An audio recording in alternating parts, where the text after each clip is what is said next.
Okay, Yep, good to go. going live. And we are live. Okay.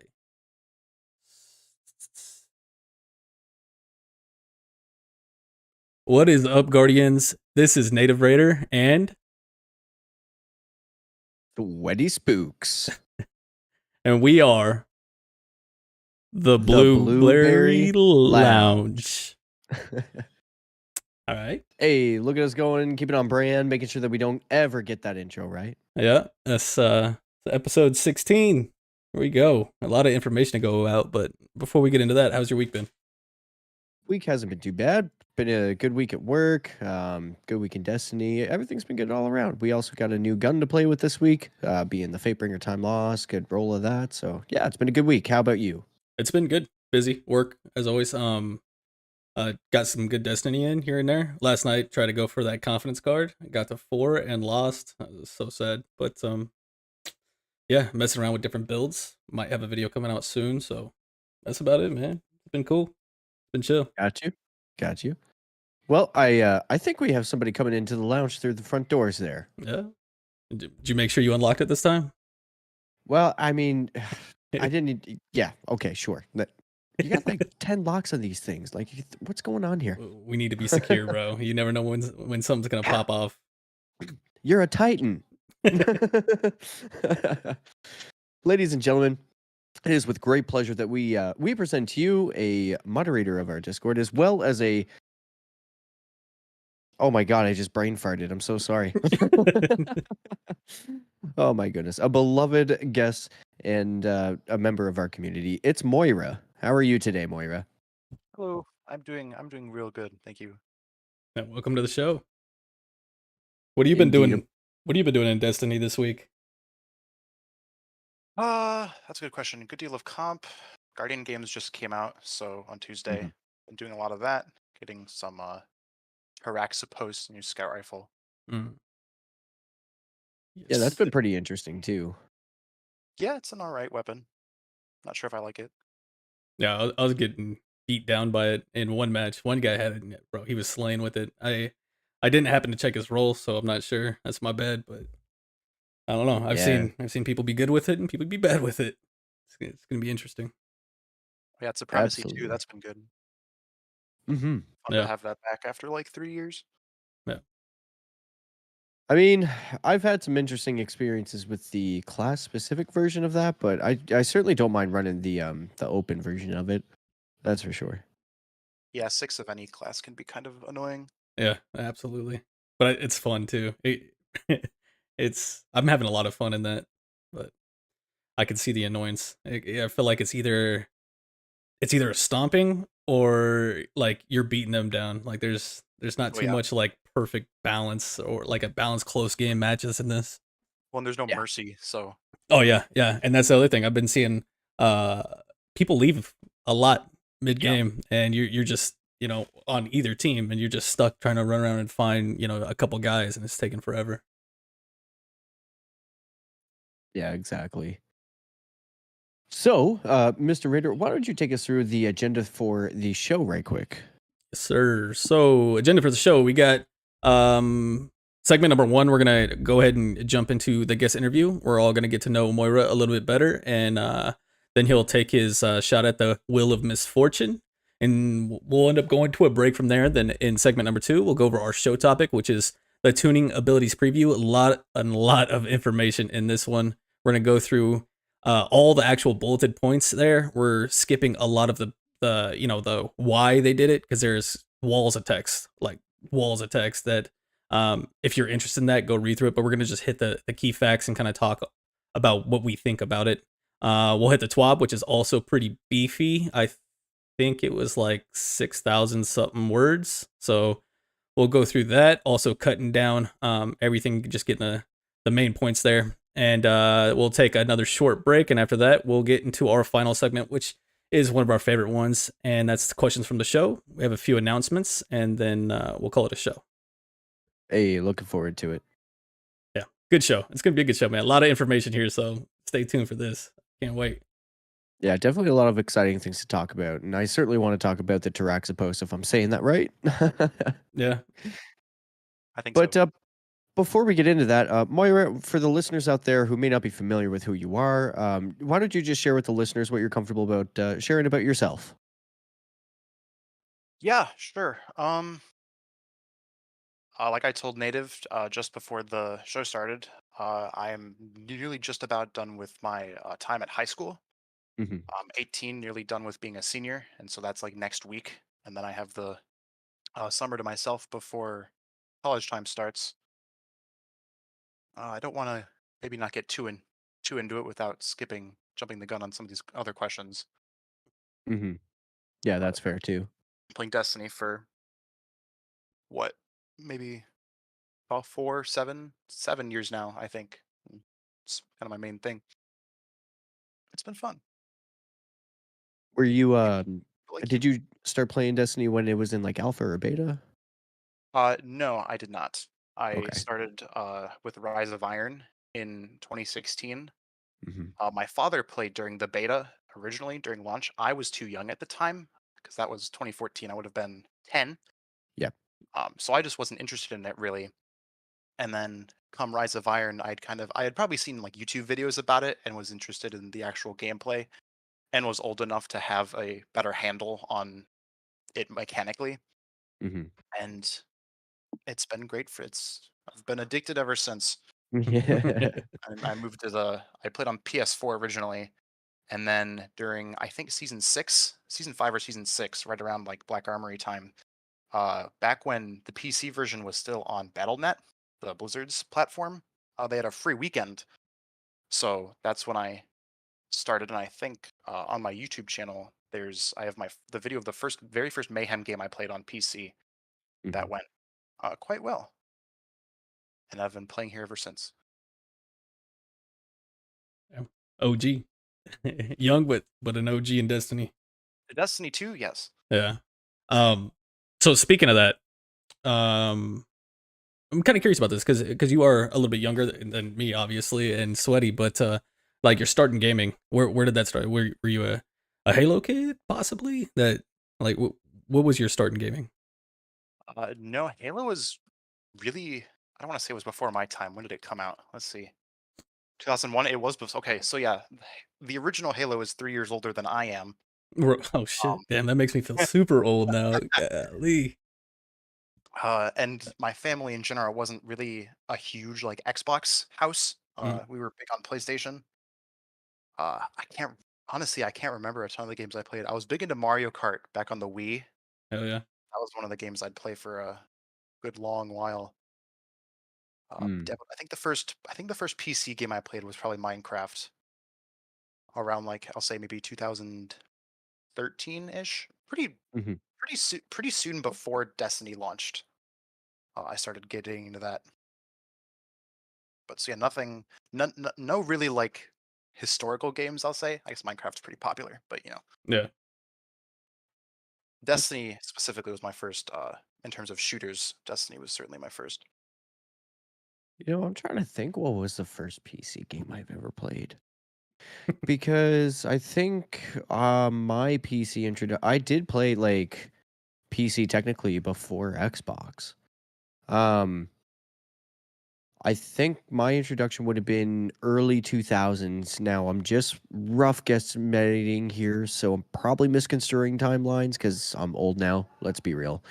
But I'm thinking like 2002, 2003, or 2004. In between that timeline. Now I gotta look. Need for Speed Most Wanted specifically is a game that I remember playing, but I don't think that was the very first. I think it was a Civilization. I want to say Sid Oh, Meier's Civilization 3, if I'm not mistaken. Civ 3. Let's see, what year did that come out? That was like 2001.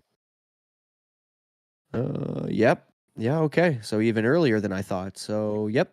That would be that game specifically, I think, was my introduction because after that it would be. Oh, there's another game that's similar to it, Age of Empires, I believe. Oh yeah. Um, Yeah. similar to it. Yeah, Mr. Elmer Fudd, double M double D out there, shout out. He loves that game because you could put in some code just for some fun, and you could turn the seagulls that were flying around into like motorcycles and just silly things. Easily moddable. Exactly. But anyways, yeah, that I think that would be my first PC game, Civ 3.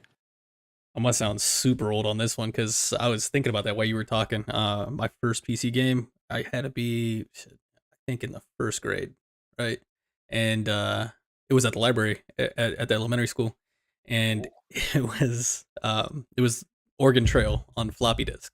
Like they had a collection of a few games. I think it was like Math Busters and some other stuff, like educational type ones. But Oregon Trail, I think that was the first time I touched a PC game on That's a probably on an about old as ass old floppy as you disk. could get in terms of I old know, PC game. man. I know. That's gross, huh?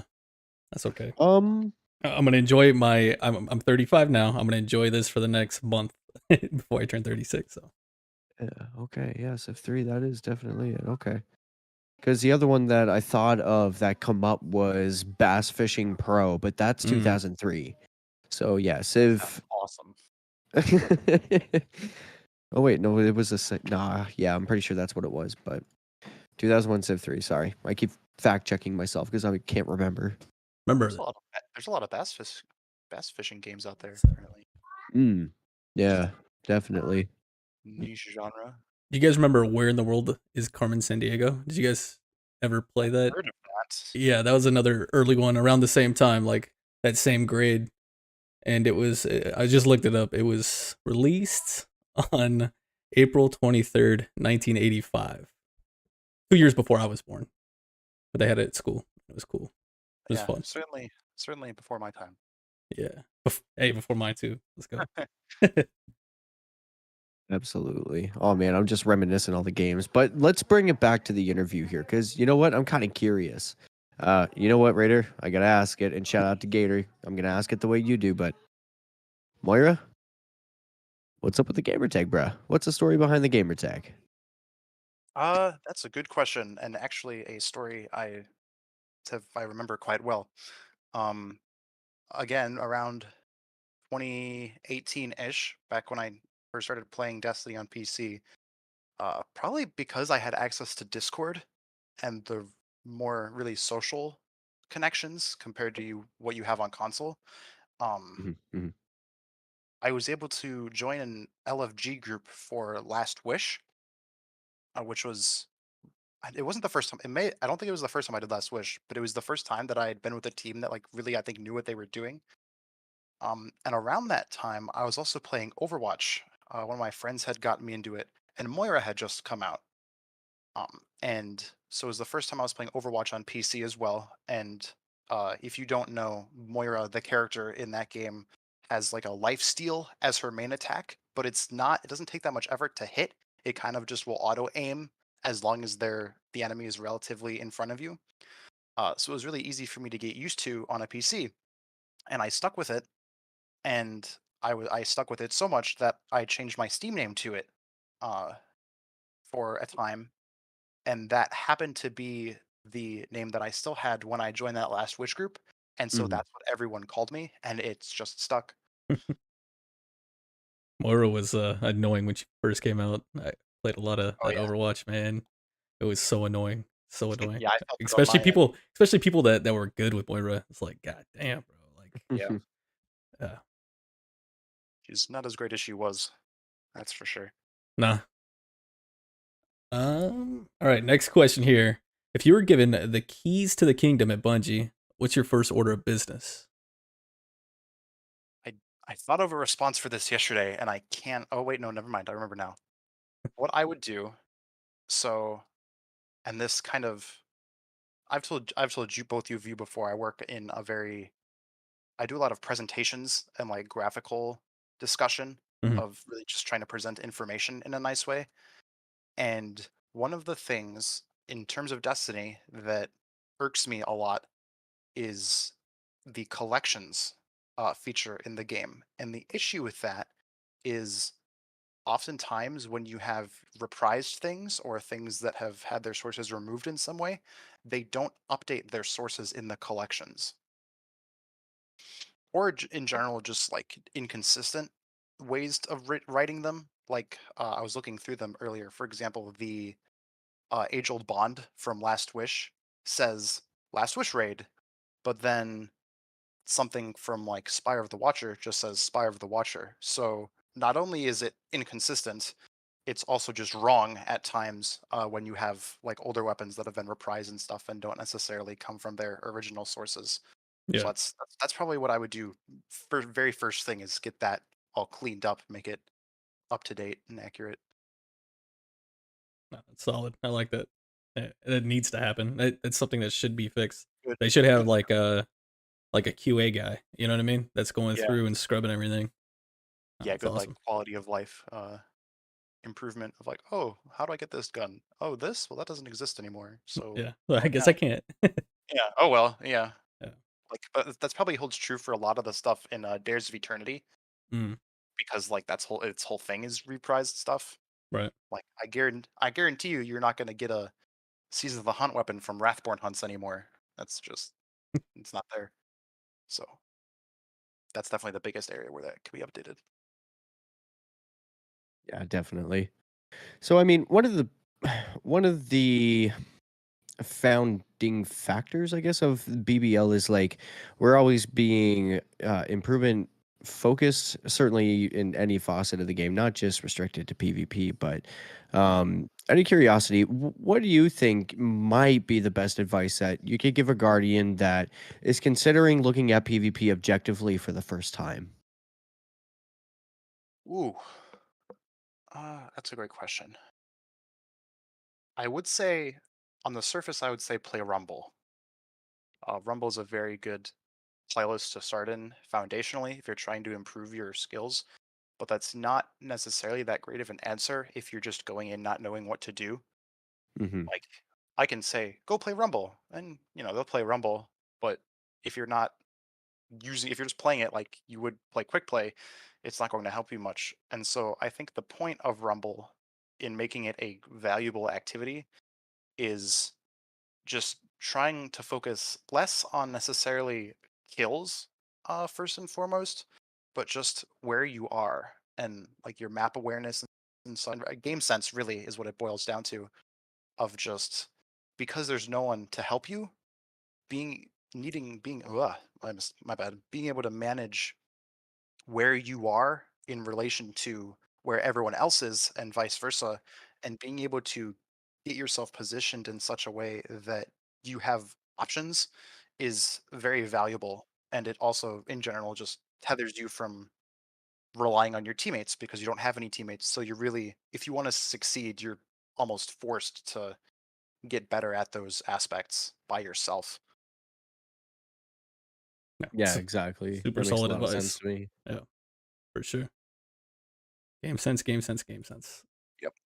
Um, Yeah, certainly the best way to improve it is playing in that playlist because you'll catch you'll I think most of the maps that are available right now are available in the playlist, although you certainly see more than others, obviously.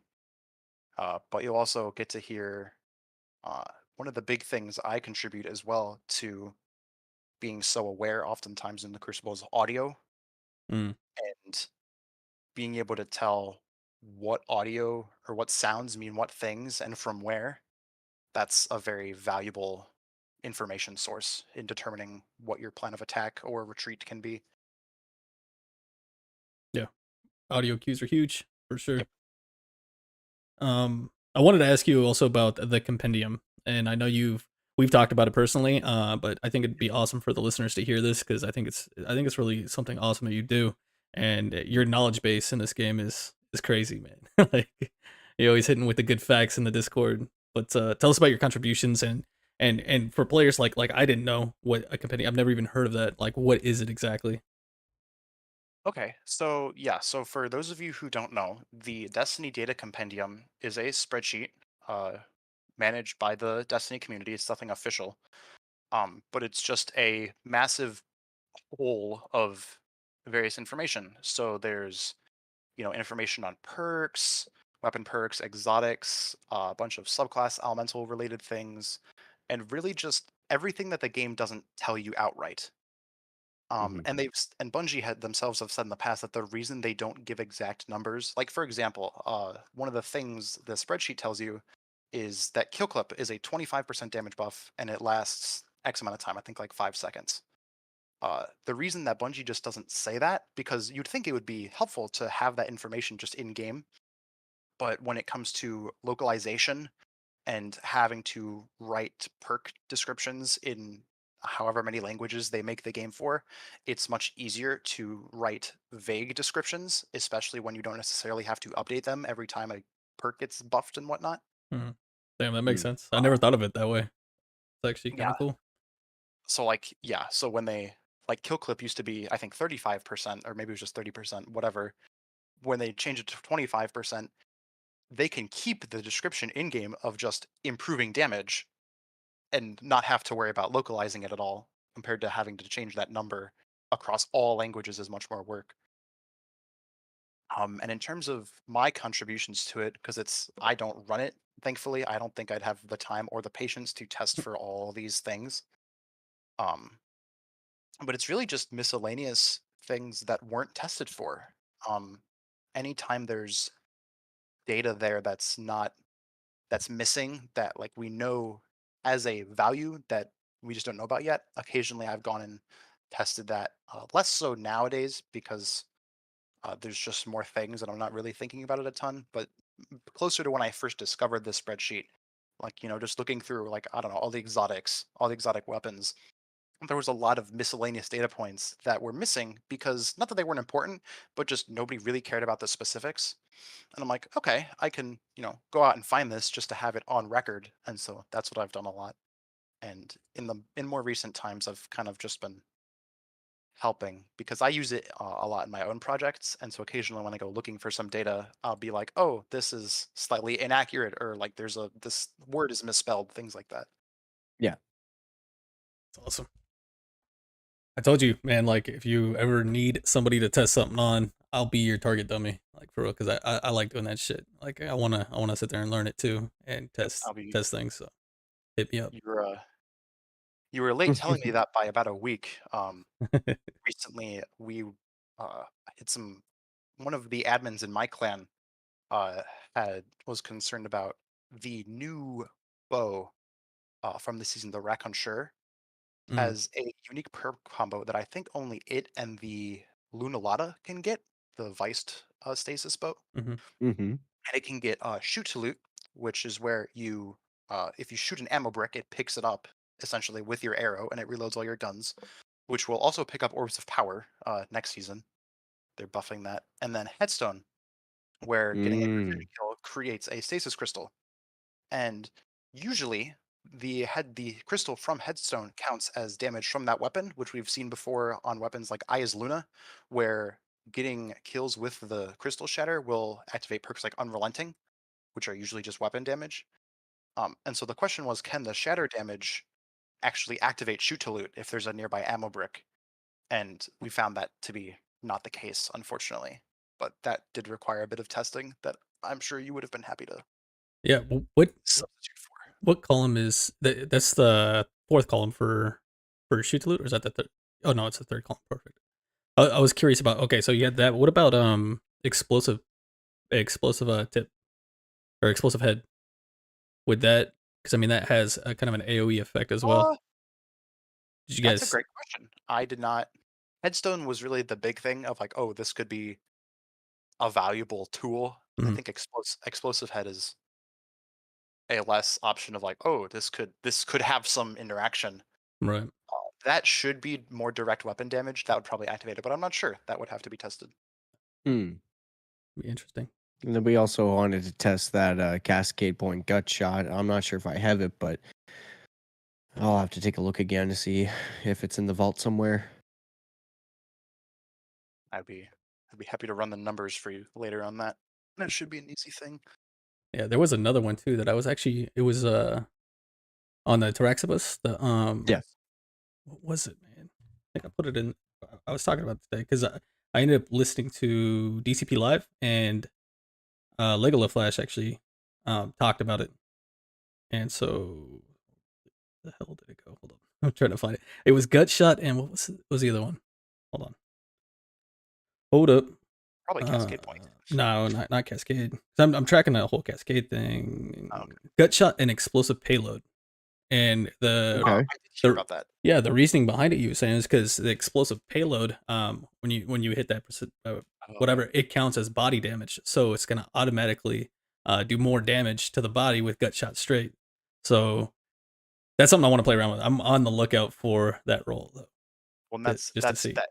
So explosive payload, Mm, um, it does indeed have a 15% damage increase on the body shot damage it does, but that's only in PvE.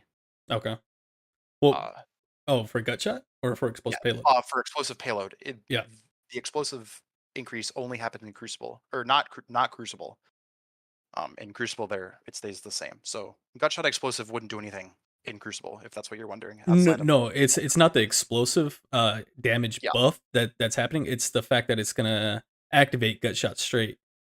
And so that body damage is gonna, what is this? Let me see. It's oh, I see what you're saying. twenty So that percent for scouts. So that body yeah, shot is gonna be harder hitting okay, I see what you're saying. So the half of it that counts as a body shot damage would get buffed. by 20%. Yeah. Mm. So I see. that's Okay, yeah. I wanna test that out, so it's but probably like 10. gotta get one That's first. probably like 10% per shot. Then Um. it's like if Yeah. it's half of your shot that gets buffed and it's 20%, that should be 10%, which would buff your damage to like 67 per crit, which can kill anything in 3 shots.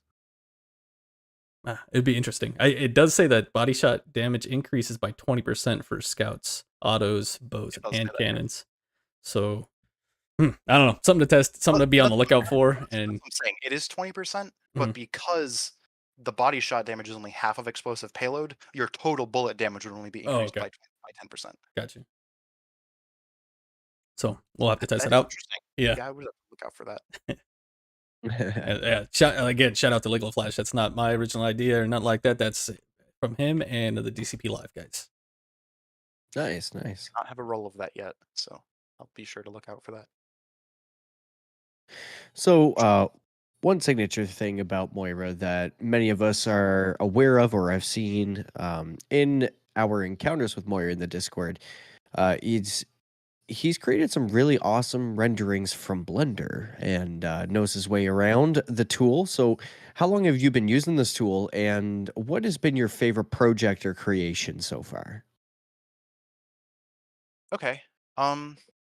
Let's see. So in this was a long time ago now.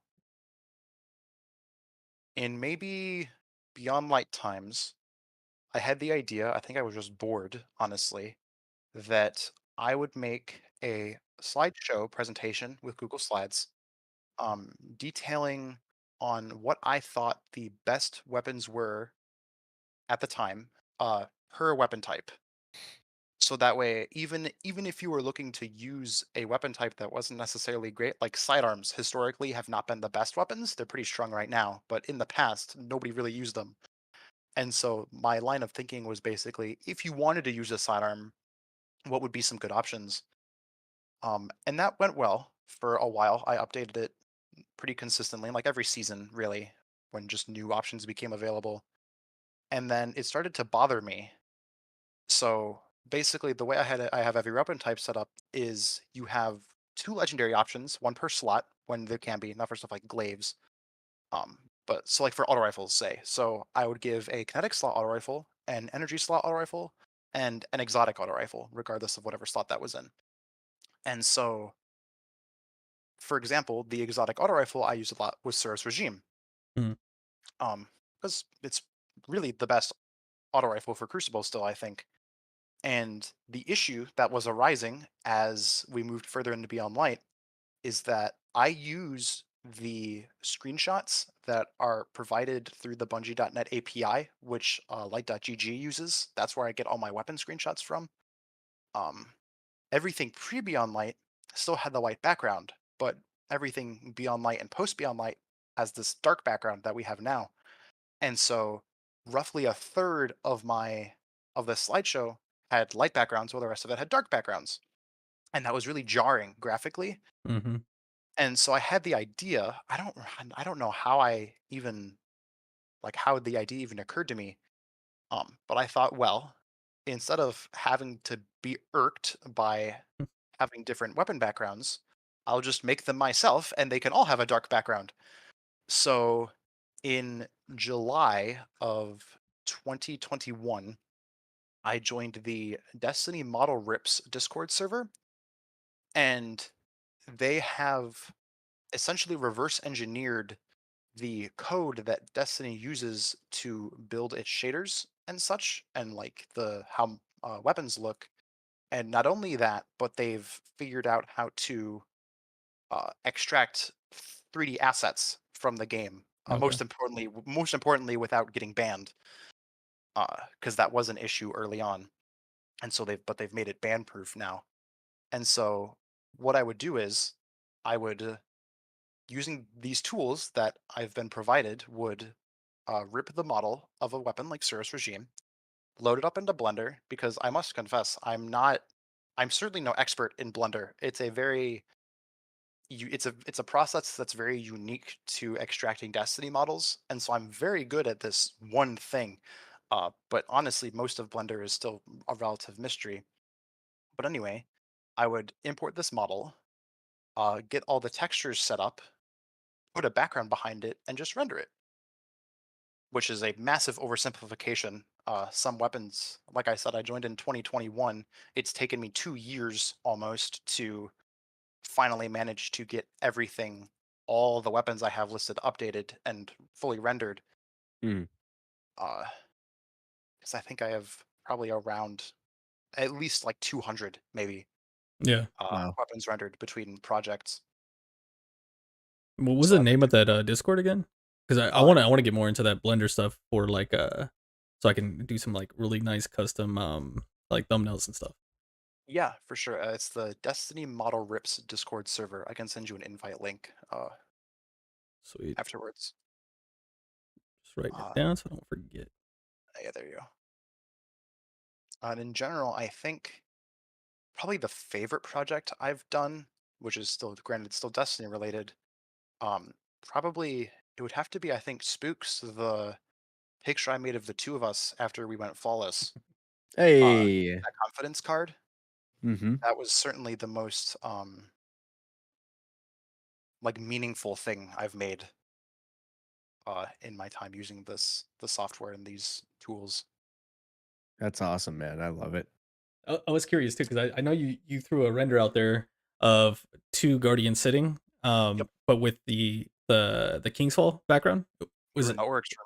Yeah. Is that did you just take the same picture from the flawless and then put that background, or was that just No, like you guys so were that's there? what that whole thing is totally in Blender. So That's crazy. someone much more skilled at texturing things. So that's another thing. People have also figured out how to rip maps. Less so now because it broke when Lightfall came out. Mm. Mhm. But in the past, uh, someone ripped and fully textured the Oryx room and added like all the the skybox and everything. And this model rip server has a huge Google Drive of just a countless number of various things from Destiny that have been modeled. And so someone did the Oryx room, so I downloaded that, loaded it up, and then I modeled my Guardian, my Hunter, and Spook's Hunter, and I pretty much just put them in there and posed them, and then took the picture. I'll So use cool. that for the thumbnail. Yeah. Yeah. There you go. Definitely. Perfect. And it'll be me like peeking out like, can I play? Or, well, what We'll just about slap a me? PNG of your face in there somewhere, just like all intrusive and But whatnot. with tears coming down my eyes. He's just like, I'm here. All right, ladies and gentlemen, it's time. You know it, you've heard it, and it's coming up the wheel of misfortune. Mr. Moira, are you familiar with the wheel of misfortune? I am, and I'm worried. Now, please know that you're under no obligation to delete anything, but the idea is we're going to randomly select a piece of loot, aka a weapon, from your inventory. Basically, what we're looking for is story. Sometimes it ends up being, that's just piece of garbage, and they end up deleting it. In Kill a Monkey's case, he actually challenged us to keep rolling for him so he could just keep deleting stuff. It was very interesting. Yeah, that was fun. Oh, I'm so unfortunate. Oh dear. All right. So here we go. I'm loading up Dim and I'm going to do the randomize Before we get to that weapons though, only. is there a Okay. Yep. certain weapon that Oh Moira you yeah. would want to protect from this if you were to delete? Like, is there one thing in your vault that's just like, nah, that's off limits? Ooh, well, let's see. A lot of my weapons are exotic, so I can pull those, and a lot of them are crafted, which I can just recraft. True. Uh, and I actually recently I actually deleted a good number of the sunset weapons that I had that you just flat out cannot get anymore. Mm. But out of those, I would have to say probably my sunset kindled orchid from Black Armory with Ooh. Quick Draw and Rampage. Okay. Not the best roll, but it's the only one I got. It's it's been there for a while now in there in the vault. So I think Interestingly I enough, would I've pick that. actually encountered one recently. Really? Oh, really? Hmm. Indeed, indeed. Yeah, it was in a supremacy match. It said Kindled Orchid. I was like, Okay. huh. Yeah. And I inspected the Guardian. Sure enough, it was a forge weapon, and I think they were using Rampage on there. So I forget what their third column perk was, but it was definitely a Kindled Orchid. The one that was really valuable was Rampage and Kill Clip. It could get both. I think that's what it was, if I'm not It's mistaken. Yep, it's one of like the three or four weapons that can get both of those. And I have one of the other ones. It's the Techie Enforced Fusion Rifle from Last Wish. I do have Kill Clip and Rampage on. I wish I would have kept all of my spare rations. Yeah, so would I. I never got a good one. I Certainly worth holding on to. I probably did have a good one, but at that time I was on console and I was not comfortable with hand cannons on console. So I never kept anything. I was It's not worth really it. into bows Oh yeah, there you go. Those are good too. at that time. Yeah. Shout out to Subtle Calamity, my OG weapon. I would accumulate over 10,000 kills on it that I still haven't surpassed. Damn. Yeah. All right. Wheel of Misfortune. Got dim up. I've randomized. And I'm going to bring up RNG generator values. Randomized. Values are set between 1 and 3, a 3-sided dice, and we're going to roll it in 3, 2. We got number 2, which means energy deleted. What do we got? Starting with you, Mr. Raider. I got Cryoclasm, the fusion rifle, void fusion rifle. This is the guy killing when gold tricorn. Yeah, it's gone. Hawkmoon was in my There you first have it. slot. Ooh. And now it's Shiza. the IS Storm one that had dropped a while back. Yeah. Goodbye. Galatioclasm is gone. There you have it. And Mr. Moira, what did you pull? All right, so you want me to randomize the weapons you said? Yeah. All right, let's see. Ooh, my Pointed Inquiry Scout Rifle from Witch Queen. Pointed inquiry. Rapid? It's yes. And I am more than happy to delete that it sucks. Oh, this weapon. Okay, The yes. scout, right? Now I understand. Terrible Scout Rifle. Yeah. Void Scout Rifle, yeah. I Okay. haven't fully leveled it yet. I definitely don't want to delete this because it's the only role I have, Oh. and I just masterworked it. What'd you get? But it's a fusion rifle, which is what's surprising because I'm not a fusion guy. But this particular fusion rifle, I actually wanted to keep. So this one is a range masterwork, Wizened Rebuke. That's going to be a high impact frame. This one is a range masterwork. Yeah, it's got high impact reserves. It's also got iron grip, so that's going to be plus 20 stability at the cost of reload speed. And a choice of either particle repeater for plus 10 stability or accelerated coils. And then arrowhead brake for 100 recoil direction. So then I can actually put a mod on it. So targeting adjuster mod, because I'm already at 100 recoil direction, no need for a counterbalance mod.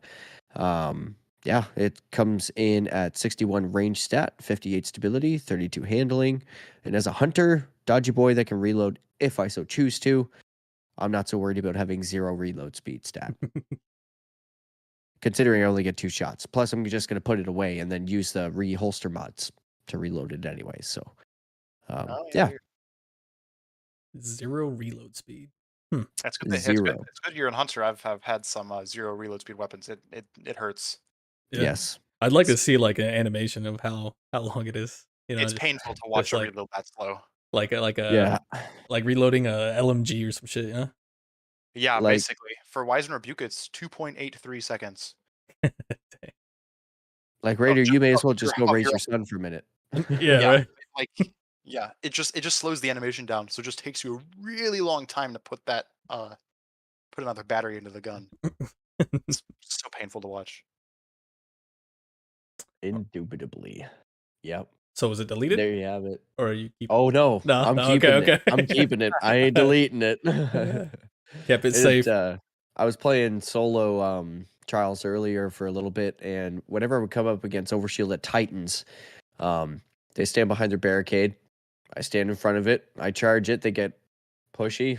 They walk through it and delete them. It works.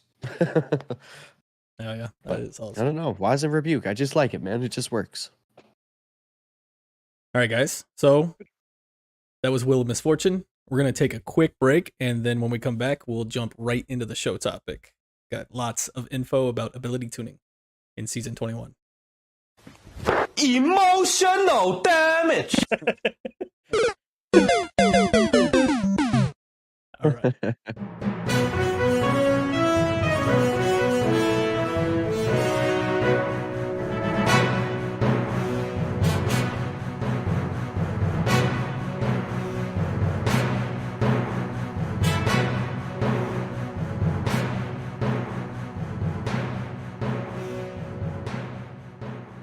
I tell everyone you're my favorite guardian.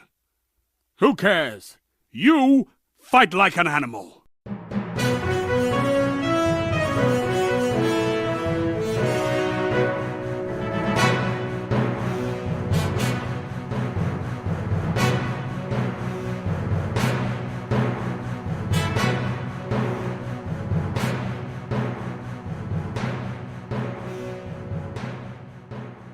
I tell everyone you're my favorite guardian.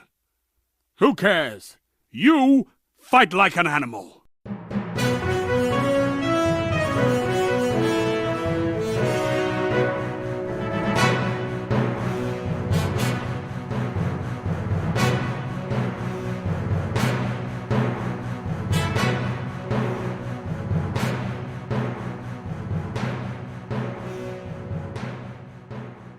I tell everyone you're my favorite guardian.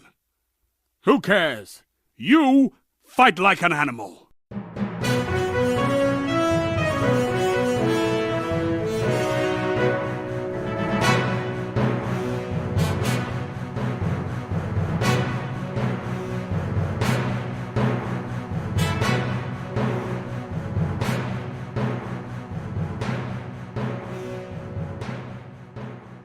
I tell everyone you're my favorite guardian.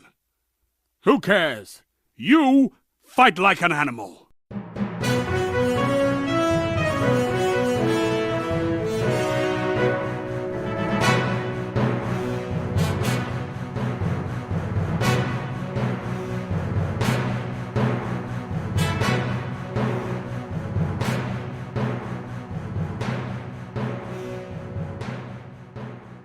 I tell everyone you're my favorite guardian.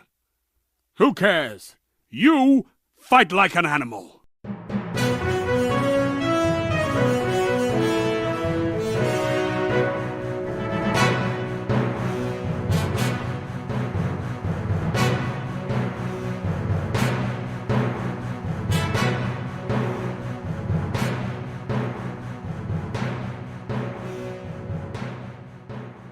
I tell everyone you're my favorite guardian. Who cares? You fight like an animal.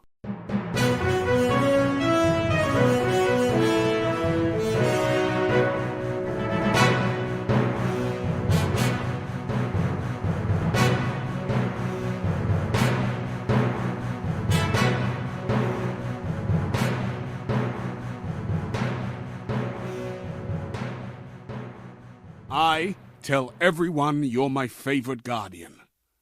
Who cares? You fight like an animal.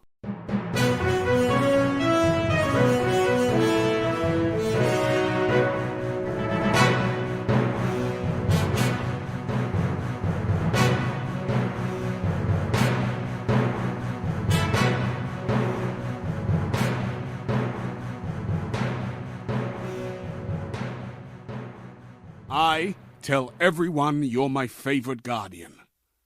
Who cares? You fight like an animal.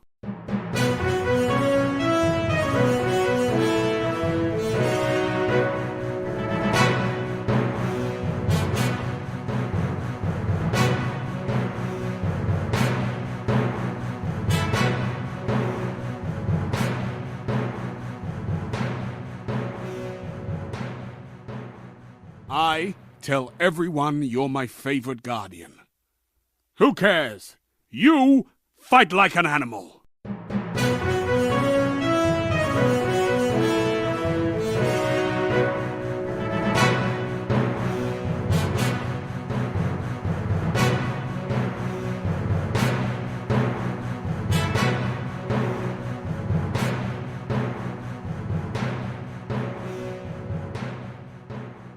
I tell everyone you're my favorite guardian.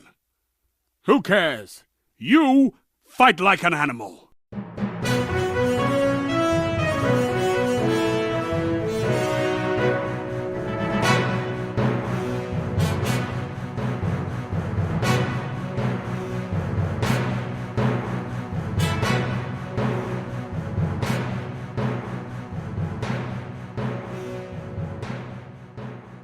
I tell everyone you're my favorite guardian.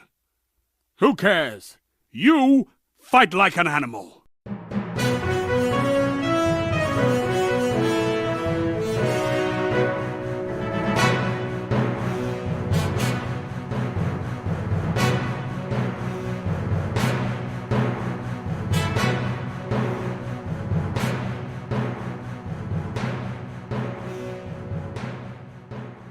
I tell everyone you're my favorite guardian.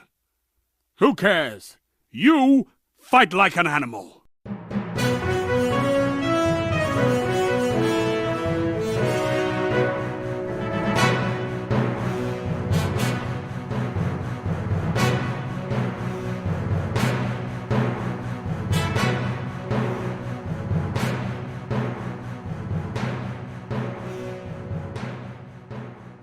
I tell everyone you're my favorite guardian.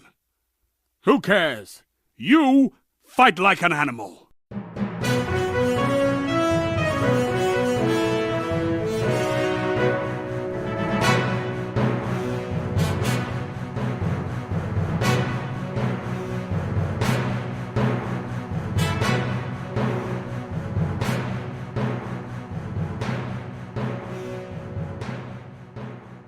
I tell everyone you're my favorite guardian. Who cares? You fight like an animal.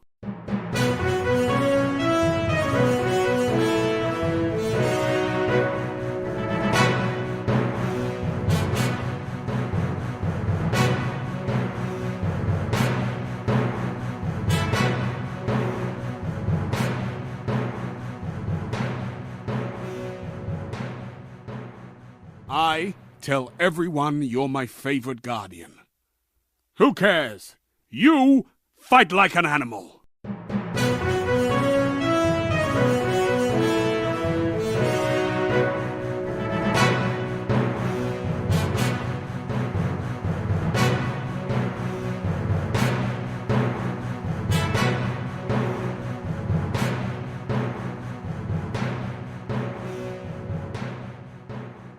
I tell everyone you're my favorite guardian.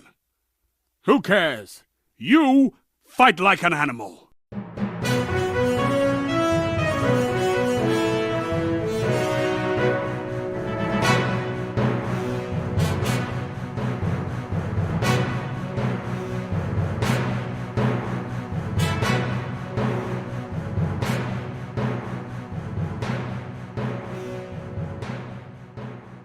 I tell everyone you're my favorite guardian. Who cares? You fight like an animal.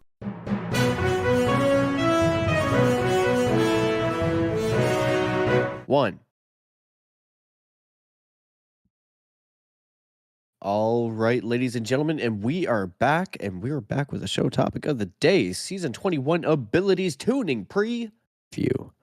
Mm-hmm. Had to get some of that Hello Vietnam energy in there, you know what I'm saying? Yes, sir. Rest in peace, Robin Williams. We love you. Hard to do without blowing out people's ears. That's a loud line. Well, I can edit it. Oh, okay. Yeah. Just do it in post. My bad, Moira, if I blew out your ears, Fred. All right. So, Mr. Raider, why don't you take us into the show topic? Yes. Okay. So, show topic: the season 21 abilities and tuning preview. This came out on May 3rd, and we'll read over, like I said, just kind of the bullet points, all the actual data specific stuff. If you want to go back, of course, go back and read it and learn kind of their reasoning why. Yeah, exactly. Reasoning perfect. So overall goals was to increase the viability of roaming supers in high difficulty PvE content. You had incorporating the subclass keywords into a selection of light subclass supers, reduce the amount of unlimited uptime mobility available in Crucible. Shoulder charge. Yeah, we'll get to that. That shit piss me off. Anyways, and then the final one, increased build crafting capabilities of a selection of stasis and light subclass aspects. Okay. Yeah, so that's definitely in there as well. So we're not going to read all the ones that give you, that one fragment slot as far as aspect goes, but just know that all the aspects that are in the game on all three classes that only give you one fragment slot will be increased to 2 come season 21. Not all of them, I think, but most of them. There might be 1 or 2 still that are still 1. Okay, I might have to go back and check because when I was looking through, I'm pretty sure it was almost all of them, but we'll check on that for sure. I think there was at least one that they're like, yeah, this is good on its own. It doesn't need that, but yeah, at least most of them. Majority. There you go. Yeah. 90% or whatever percentage it would be. But moving on, we're going to talk supers first. That was the first thing in there, and 20% damage resistance, not damage increase as far as like the damage you do with roaming supers, but the damage resistance that you take is increased by 20% in PvE content only. All of them. Yeah. All the roaming supers. Yeah. That one is definitely all of them. And then we're going to break down the supers by class. And Moira, you want to take this hunter one? Oh, yeah, sure. So they are buffing all of the roaming supers, I'm pretty sure. So for Golden Gun, both the Marksman 3-shot and the Deadshot 6-shot variants, they're increasing the PvE damage on both of them by 20%. Should be kind of welcome. It's not great against like higher tier guys, especially in higher activities as well. So that'll probably be welcome. Increasing Arc Staff PvE damage by 20. Not Gathering Storm, although that is also getting buffed. Gathering Storm is definitely the dominant of the two in PvE currently, so might be nice to see some of that out in the wild. Spectra Blades for Night Stalker, increasing PvE damage by 35%. That's good. It's pretty weak. The heavy attack now weakens targets on hit. That'll be nice, giving it some extra utility, especially as if you want to be like more of a support hunter. And if you don't want to run tether for some reason. It depends on how strong the weaken effect is. But anyway, still good as support. And then fix an issue causing some right-hand Spectral Blades attacks to fail to connect when attacking at maximum attack speed. I don't know how often the two of you use Spectral Blades, but that does certainly, that's true, Native. You're on Titan. 0. I've used it quite a bit. But yeah, that's what Spectral Blades, when you're just trying to attack a single like enemy and you're just going ham on it, half the attacks will miss and you'll just fly right through them. Yeah. So that'll be a pretty big quality of life improvement. And then Gathering Storm, the other arc super, they're increasing impact damage versus players from 200 to 300. Not sure what prompted that. I'd have to look. But I get maybe it's just like assurance that it will kill something. Something that has an overshield or something, maybe? Yeah, it's true. Supers, even. That's what. Yeah, basically anything. I don't know if it'll kill bubble overshield. That might be too strong still. What about a well? Yeah, A I well it would wonder. definitely kill because well doesn't give overshield. Yeah, so you should be able to just delete whales with this then, right? Yeah, probably if you hit them directly. Hmm.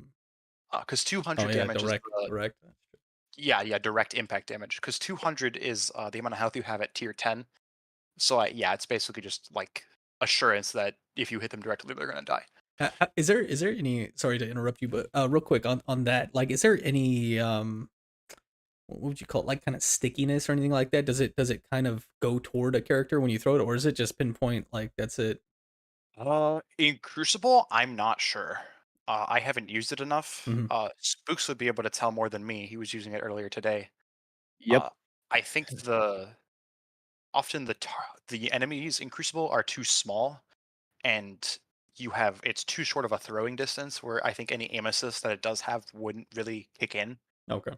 Because I've definitely noticed in PvE, at like a really far distance, you might see it curve a little bit. But Yeah, I definitely wouldn't want to throw it any further than like 20 to 25 meters. That would feel like you Yeah. might not hit your target. Is it yeah, it's very is it similar to like the stasis lance, like for us dumb titans out there? Is it kind of like that kind of throw? I think you Feel? would have more It's pull yeah, at range. it's the Okay. same. It's basically the same animation. It's basically the hunter equivalent of a Nova Bomb, Hmm. Okay. but it's a stick. And I think they mentioned that somehow in one of their motives for this. I can't remember. Anyway, moving on with the Yarling Storm, the damage of the delayed lightning strike in Crucible increased from 300 to 500, and increasing the lingering damage from 40 to 60. So they're basically just making it easier to kill things in Crucible with it, Hmm. which is certainly welcome. And then also increased damage versus wells and bubbles. I don't know what Perfect. the Mm. I don't know what the damage numbers on those are currently, but given that it's pretty tough to kill both of them, that would certainly be welcome and give it some actual like utility as a counter super. Yep, big time. Yeah, I'm sure this was obviously they always buff things because they're underutilized. So Yeah. right, awesome. Moving on to the Titan supers, Fist of Havoc. This is your arc super. Light attack cost got reduced from 8.5 to 6%. That's just your regular kind of like melee. Heavy attack, which is where you slam down. That cost got reduced from 18 to 12%. Increased the heavy attack against PVE damage or for PVE by 33%, which is just cool. I'm gonna still see if this is gonna be better than T Crash, but I mean, obviously ad clear or Oh, something like certainly that, not. you know? But as a roaming super for which is supposed to kill ads, that's a pretty big deal. Yeah, it's hard to like take off T Crash, especially if you're doing end game like type content. Yeah, for sure.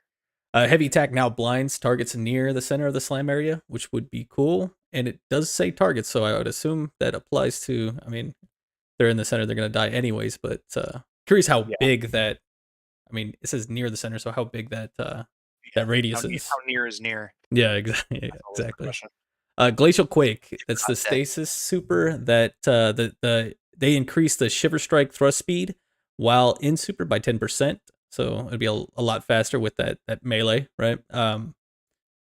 And increase the light attack damage by 20%. Sentinel Shield, your Void super for the Titans, increase PvE damage by 20%, which is cool because that's one of the ones I really enjoy a lot is the Sentinel Shield, but it's just there's always bubble, you know what I mean? Like bubble's always like the thing to go to. So Although Banner Shield is the stronger buff, it is. Yeah. but you also don't get to use it yourself. So And I'm it sure that it goes away a lot faster too. I feel like a banner shield. not if you have people behind you, it goes Yeah. away. Yeah. Maybe not in the 30 seconds of the bubble, but not as quick as it does like passively. And then we got the solar super. So Hammer of Soul increased PvE damage by 10%. Cool, like it. Burning Maul increased the PvE damage by 10%. Now creates Sunspot on cast when Soul Invictus is equipped, matching the behavior of Hammer of Soul. And Heavy Attack Cyclone now applies Scorch over time, which I'm looking forward to trying that Burning Maul because that got a huge buff a few seasons back as well. So Yeah. having that now applying Scorch, especially on like some kind of boss damage type thing, I'm interested in that for sure. Yeah, Sunspot mission. is going to be a big build. Yeah. It's always Yeah. when Burning Maul has always been. It's never been meta No.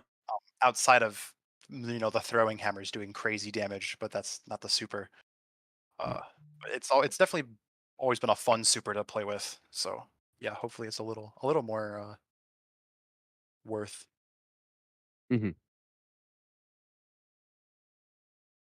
So, and next up, we got in super changes, we got the Warlock changes. So, here we have Nova Warp for Void Super. It's going to have increased PvE damage by 15%.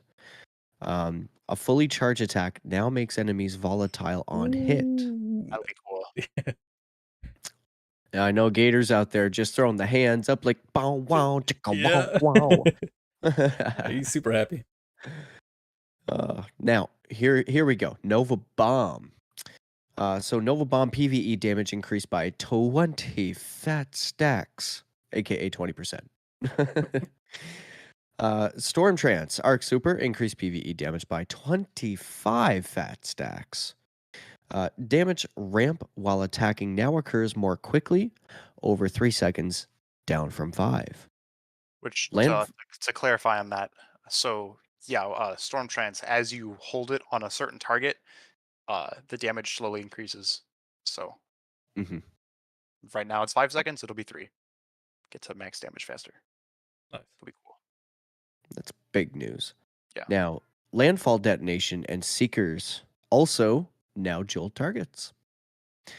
That'll be cool Uh, too. Yeah. Moving on to Chaos Reach. Oh, Landfall's sorry, go gonna ahead. die Yeah. When you pop over guys, like if the landfall doesn't kill them, the jolts will. Mhm. That's huge. Big time. So Chaos Reach increased PvE damage by 25%. I see Geomags coming back out. Thinking of my good friend Knight X15. Shout out to the Devils. Sustained damage on a single target now creates a jolting lightning strike at the target's location. That's pretty cool. Increased damage resistance versus players from 40% to 50%. That's nice. Mm-hmm. Increased maximum strafe speed from 3.5. I'm gonna say this is milliseconds to Meters 4. per second. Yep. meters per second. Thank you. To 4.5 meters per second. Thank you. So you get to move to the side a little faster while you're casting your beam. That's gonna be scary. Mm. That's 3.5 to 4.5. Probably doesn't sound that big, but you'll probably see a bunch of them zooming around everywhere. Moving target. Yeah, basically. Increased maximum strafe speed. Oh yeah, we already did that one. Adjusted super camera to avoid the player's body blocking view of targets when strafing. That's big. And yeah, that's definitely prevalent because especially in Chaos Reach, or not in Chaos Reach, it's the super. In Crucible, if you're trying to get someone that's trying to escape, you're trying to like aim around a corner. Yeah, a lot of the times your player model will get in front of whatever you're trying to hit. So that'll be interesting to play with, see how that looks. Yeah. Now, with Winter's Wrath, so the Stasis Super, they're going to increase the PvE damage by 10%. And with Daybreak, so the Solar Super, adjusted super camera to allow the player to look down further and avoid visual effects blocking view of targets when moving quickly. And that is the end of our super updates, but stick around, we still got some strand updates. So I guess I'll start with the Hunter here, and then Raider, you can take the Titan, and then Moira, you could probably walk us through the Warlock updates here. Then we'll just take turns back and forth through the rest of it. So strand updates. Hunter, threaded spike melee. Here's some of the adjustments that they're going to be making. Increase projectile travel range before beginning to return to the player by 30%. Increased damage versus PvE combatants by negative 55%. Is that correct? Tilde, so roughly 50%. About Roughly. 5%. Copy. Slightly reduced speed of the dart as it returns to the player to make catching it easier. That'd be nice. Increased energy gain for catching the dart based on the number of enemies hit. That's kind of cool.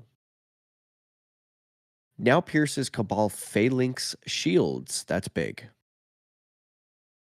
And no longer prioritizes the catch action over the grapple melee if an enemy target is within grapple melee range. I heard that was a big issue. I mean, I didn't play, but I heard that was a Apparently, big that issue. sounds. I don't think I ever noticed that. That seems like a pretty unique setup. Mm-hmm. But certainly, I bet it'll be welcome for the people that were doing that. And the a final note on the what's it threaded spike. For those who don't know, I actually just learned this like about a month ago. When the threaded spike is returning to you, uh, as a default behavior, not only will it return ability energy when it comes back to you based on the amount of enemies it hit, but if you actually press the melee button or key, whatever, again, and you catch it at the right time, you get more energy. And so, not only does when it comes back, once it gets closer, not only does it make like a faint like whistling sound, which is what I primarily noticed, but the icon of the threaded spike melee in your like ability weapon little pop up in the bottom left corner there, the icon of the melee will actually flip upside down when it's within catching range. Hmm. That's So kind of cool. if you're paying attention to that, you can see it like, okay, I can catch it now. It's a pretty long period of time actually that it's catchable. Can you just spam it if you want to? It probably, yeah.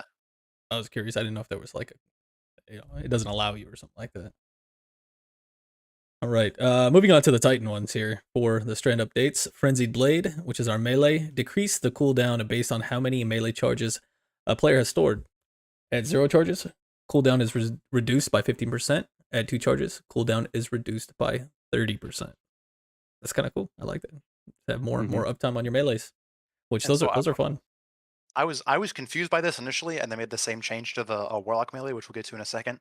Mhm. But I was initially confused by this, and I just got clarified on this earlier today. The Titan and Warlock strand melees, as they are now, have 3 charges for one thing, and each successive charge that you have has a faster cooldown. So you get while your first melee charge is charging, that'll be whatever the default cooldown that the game says it is, Right. like on basically whatever your strength value is. And then the second and third charge will charge faster right now. So what this is doing is not only do they charge faster the more charges you have, but overall they're all being reduced lowest at the low end at 0 charges and at the higher end with 2 charges for 30%. So they'll all charge faster and the later charges will charge even more faster. Yeah. So it's smart to sit there and not spam it all 3, like using that one that you have all of them up. You kind of want to like use that one, and that one's going to charge faster. Don't just sit there and spam them up real quick, or it's going to take longer to recharge to get your melee back, basically. Yeah, Yeah. sure. Yeah, sure. There's one way to play around with those. So then, yeah, in terms of Warlock strand changes, like I said, the same thing. They're increasing the cooldowns of those extra melee charges, and they're also increasing the projectile speed based on the projectile's flight time. So I'm guessing that. Let's see. Okay, so yeah, I guess it will fly faster the longer it's like out and looking for guys. So previously, it would go from 30 meters per second to 60 as it traveled. Now it'll be 40 to 70. So they're increasing its total speed by like 10 meters per second. It's going to be like instant, I feel. Yeah, Like, 40 and dude, 70 is you pretty, dead. Like, oh, 70 fuck. meters per second is pretty fast. Yeah. Grapple, I don't think this isn't Warlock specific anymore. But the grapple grenade, they're reducing the base cooldown from 105 to 82 seconds. That's massive. It's essentially like a 20% buff to that cooldown. Mm. And they're reducing the minimum time between grapple activations from 2.5 seconds to 0.2 seconds. So this is most prevalent on Hunter Strand, where you have the 2 grapple charges. And unless you're in super, it's really annoying when you grapple to a point that isn't with a tangle, if you grapple to a tangle, it just refunds your grapple. But if you're just grappling randomly, there's a really long cooldown, I guess 2.5 seconds, like this says, before you can grapple again. So this will make chaining them much easier, make like flying around much more efficient. Hmm. And then the thread of generation fragment, which if I look real quick, dealing damage generates grenade energy. So there's something like oh, it's dealing damage. I see. So Stasis has something like this, where it's the Whisper of Torment, which receiving damage generates grenade energy. This is dealing damage. So it says reduced energy generation provided by some damage over time mechanics. So probably stuff like Wither Horde and like Scorch, I guess, from maybe like Prometheus Lens. That'll have less of an effect for that. And they're reducing the energy generation provided by trace rifles by 36%. So you can't just sit there with your 1000 RPM beam gun getting free grenade energy all the time. He knows what you're doing. That's kind of interesting. I was just thinking when you were reading a threaded generation, and I've seen that one before, but pairing that with the sorry, my build brain like kicked on right there. Listening to that, pairing that with Monte Carlo, that gives you Yep. it reduces your melee cooldown, like, and you're dealing damage, so you could be buffing both of those at the that's same true. time, and then throw on your Hoyle, Heart of Innermost Light, on top of it. There you go. I don't know. I just wrote that down before I forget. I just want to, yeah, Yeah, let me get those. it's gonna be interesting. Using the Destiny data compendium. Let me see if I can get those exact numbers really quick. Okay, so yeah, so Monte Carlo gives you 2% melee energy per hit, with kills having a chance to fully recharge it. And then the Strand Thread of Generation. Oh, okay. We actually. Oh, it depends on what. Oh, that makes sense. Because yeah, like I said, they're just reducing the generation on trace rifles. So the amount of energy you get depends on what exactly you're dealing damage with. Gotcha. Okay. But yeah, that could certainly be interesting. Getting essentially both ability charges on both of your abilities from one gun. Yeah. There's definitely using that. That'd be interesting. Right. Stasis updates. You want to lead this one off, Sweaty? All right, let me get here. Stasis updates. All right, here we go. Hunter stasis updates. A Withering Blade, the melee. Increased projectile tracking search range on bounce versus players by 20%. That's very good. And increased maximum tracking strength by 12.5%. So basically, it'll just be easier to hit guys with. Yep. In a nutshell. Get them slowed. And then for Titans, we got Shiver Strike, our melee. Maximum thrust while in flight increased by 16%, and decreased maximum downward influence of gravity while in flight by 18%. So further and less gravity, I guess, right? Basically, How- just further. Yeah. Howl of the Storm, that's the aspect for the melee, and this is increased the width of the freezing cone versus players by 31%. That's pretty significant right there. I'm gonna play with that for sure. What you got for Warlocks? Yep, so Warlocks, they're buffing the Frost Pulse, which is the Shadebinder aspect where casting your Rift will freeze anyone nearby. They are buffing it, so it will, in addition to freezing anyone nearby, you also get 2 meters of additional melee lunge range for 1.2 seconds after activating your Rift. That is a greater lunge range benefit than Syntheseps or Ophidian Aspects or Knockout or any other melee Damn. range increase we have It's right going to now. be very aggressive. Depending on whether or not it stacks with Ophidian Aspect, that could be like 7 to 8 meters of melee range. Oh my god. So I pray they don't make those stack. Yeah, we should have just not even talked about that. We should just skip right to the next the next light class No one updates. needs to know about this. Okay. Light class updates. For the Titan, Seismic Strike, Shield Bash, and Hammer Strike, all the light melees that allow you to move around I'm not gonna curse, around the map, and is part of our core identity, I feel, will now cost 15% energy on activation, meaning we can't sit there and kind of chain them. I mean, obviously there'll be stuff that we can do to like sit there and put into it and hopefully help it a little bit, but that's sad, as you would say, big sad, right? Somebody, Big sad, big big sad. sad. Yeah. Although Where's the soundboard? Where's your soundboard? Could you hit me with the sad? Was it the crying or something like that? Emotional damage. There it is. Very emotional. Base cooldowns are now standardized at 91 seconds, so that's a buff. Like it was previously 101 seconds to 114 seconds. That was the range, and now it is all standardized at 91 seconds. Knockout, the arc melee, the lunge range has been reduced from 6.5 meters to 5.5 meters. Unfortunate. Uncharged. Nah, that it came in so clutch, bro. So clutch so many times. And I get why they're doing it, to be honest. Like, I hate to say that, but I get it. I totally get that. yeah, I'm sure you'll miss it, but it's definitely warranted. Yeah, I agree. I'll be fair. Like I'm fair. Uncharged melee PvE damage bonus increased from 60% to 100%, which is super cool. Why not? Because we're not going to have it up anyways all the time like we used to. Shield throw, void melee. Now this, I love this because this is actually something I'm going to be playing around with tonight in scrims, so it's going to be interesting.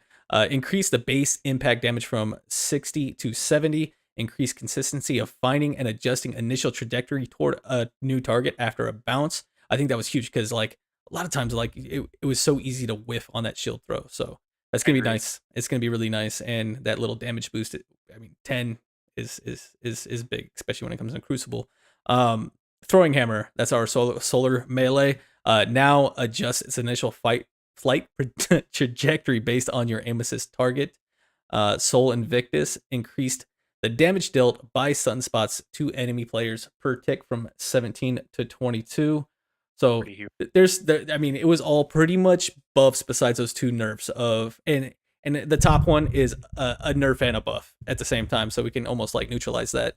But not bad. Like I'm happy with a lot of that change. It's just sad that we're not gonna be able to just fly around and use our melees all the time for movement. But it is what it is. We'll see what happens with this. Stay strong, Titans out there. We got this. Which one do you want to take, Hunter? Oh, right. You know what? I'll give this one to Moira. Okay. All right. First up, the Snare Bomb, the one and only Night Stalker melee. Increasing the PvE duration of the weaken effect that the Snare Bomb applies from 4 seconds to 8 seconds.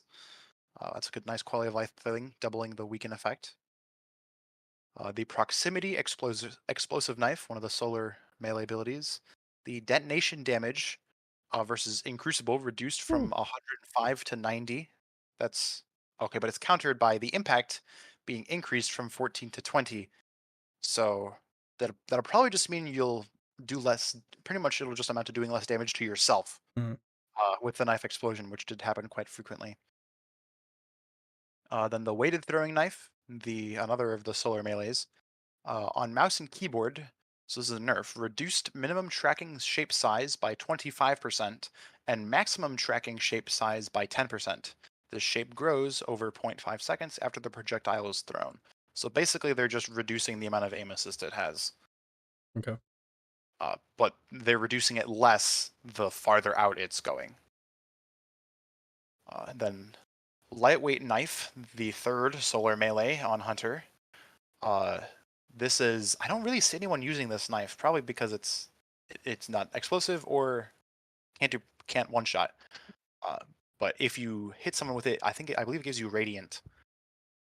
So they're increasing its speed from 30 meters per second to 40 meters per second. That'll be quite nice. And they're increasing its tracking shape size by 20%. So it'll be much easier to hit things, especially from farther away. So making the ease of use on that a bit stronger. And finally on Hunter, the gunpowder gamble aspect on Solar Hunter turns your grenade into a bundle of trip mines, essentially, reducing the cooldown from 12 seconds to 6 seconds. So that'd be quite nice. I believe, if I remember correctly from the article, they said big pain point with Gunpowder Gamble is that you couldn't really make a build around it because you could only get it every 12 seconds, so it's pretty infrequent to actually have as your like main thing. Yeah. Mhm. So that'll certainly make it much more accessible.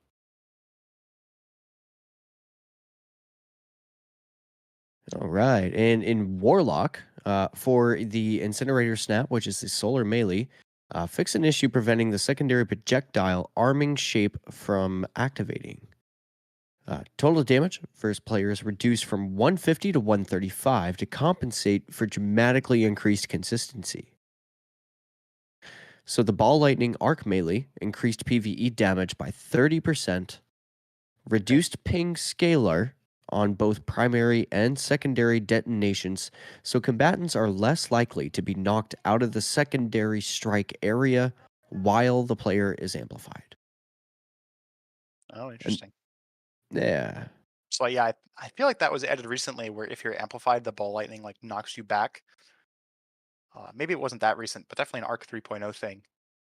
So Hmm. basically, it'll just knock you back less. Mm-hmm. Interesting. Let's see. So, Chaos Accelerant being the void aspect, scatter grenades. Increased track and consistency of charged scatter grenade sub munitions. Increased sub munition arming duration. And fixed a bug where some sub munitions were impacting the ground on creation in some situations, resulting in an early detonation. That would be quite aggravating, to say in the least.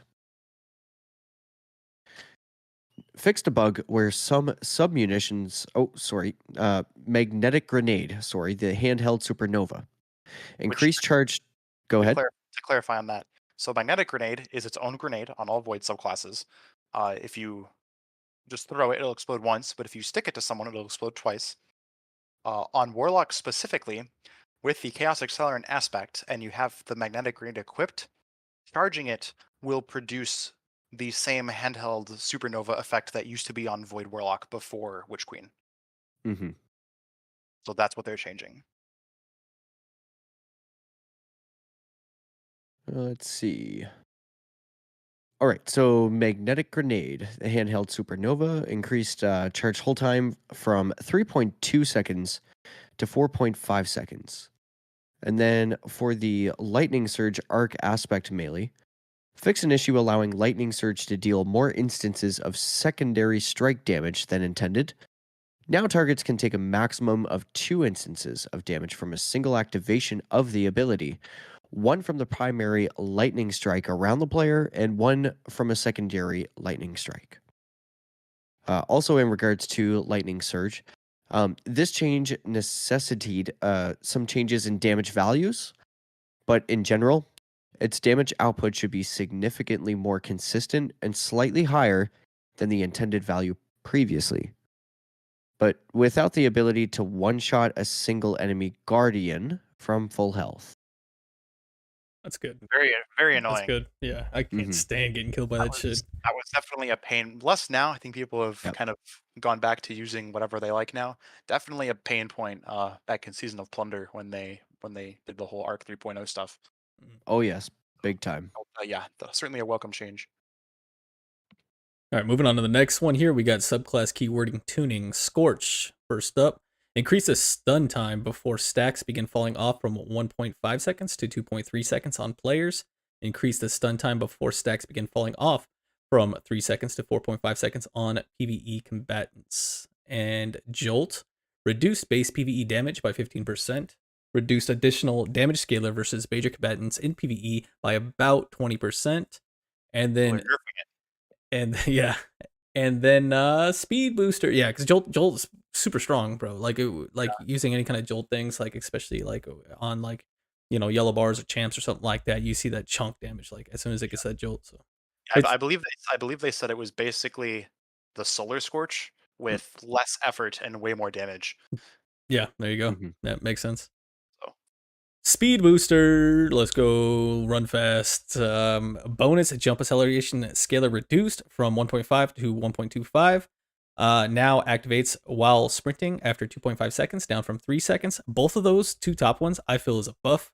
I know you're not jumping as fast and high, but that would always get me caught up because I forget about it, you know, You and get like it's stuck. like it's a little bit too high on you know on Titans at times. So It's a nerf, but based quality, on based on feeling, yeah, if yeah, I have no issues with it, but I've definitely heard that complaint quite often where Mhm. if you're used to how high you jump normally, suddenly jumping 50% higher can be a little jarring. yeah. So It hits me in the Crucible when I get that, and I'm all amped up. I'm like, hell yeah, I just got this melee kill, whatever. So now I got my speed booster, and like I'm running, and like I'm going through like a tunnel or something like that, and I jump and I hit the top ceiling, and I fall slowly all down. your It's momentum's like gone for uh sure. back to speed booster now lingers while the player is not sprinting for 2 seconds, up from 1.5 seconds. So you get a half a second more time to just kind of sit before you start sprinting again. Fix a bug where if the player is already sprinting and then became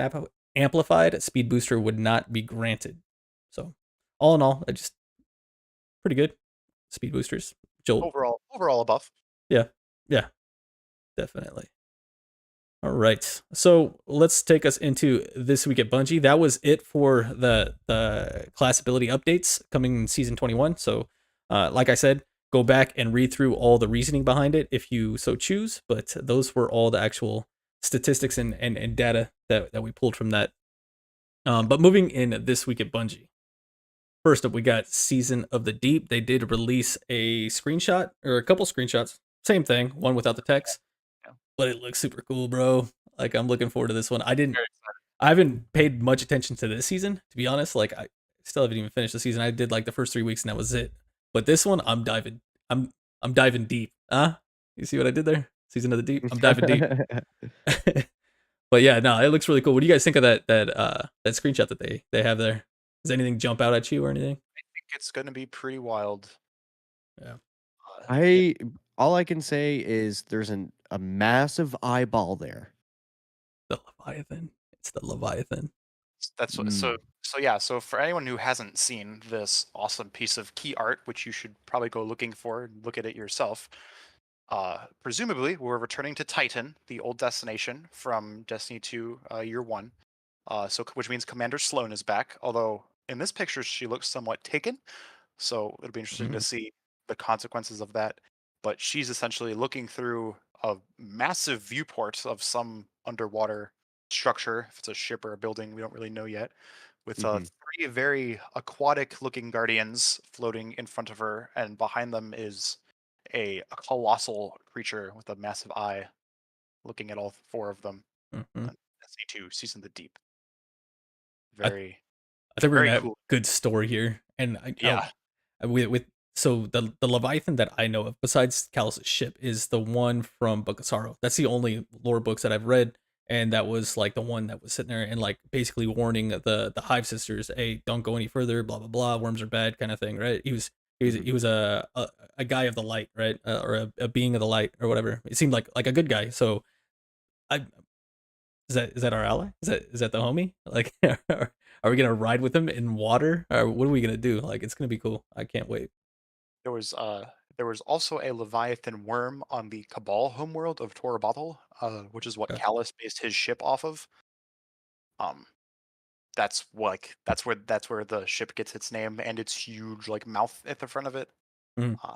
But I believe from the one art of of that Leviathan that we have is definitely not that one because it's on land.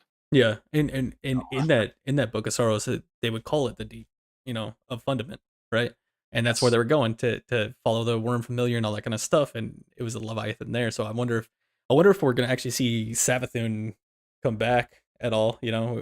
Like I have a Yes. feeling. I don't know, man. I feel like we're gonna Yes. need Savathun. I think she's gonna be an ally, and we're gonna need her sometime. But that's all Yes. speculation. I'm sorry. I'm diving down a rabbit hole here. That certainly has what we know of. Certainly has deep hive connections. Mhm. For sure. Let's see what next we got. We got new strand aspects coming to season 21. Pretty cool. Hunter threaded specter activating your class ability leaves behind a decoy woven from strand matter that draws attention to nearby combatants, and it does also spawn threadlings when it explodes. Look at that live. That was perfect timing. Yep. spawns threadling when it explodes, and I think it's like it's got a certain damage and timer or something like that. If I remember reading that right.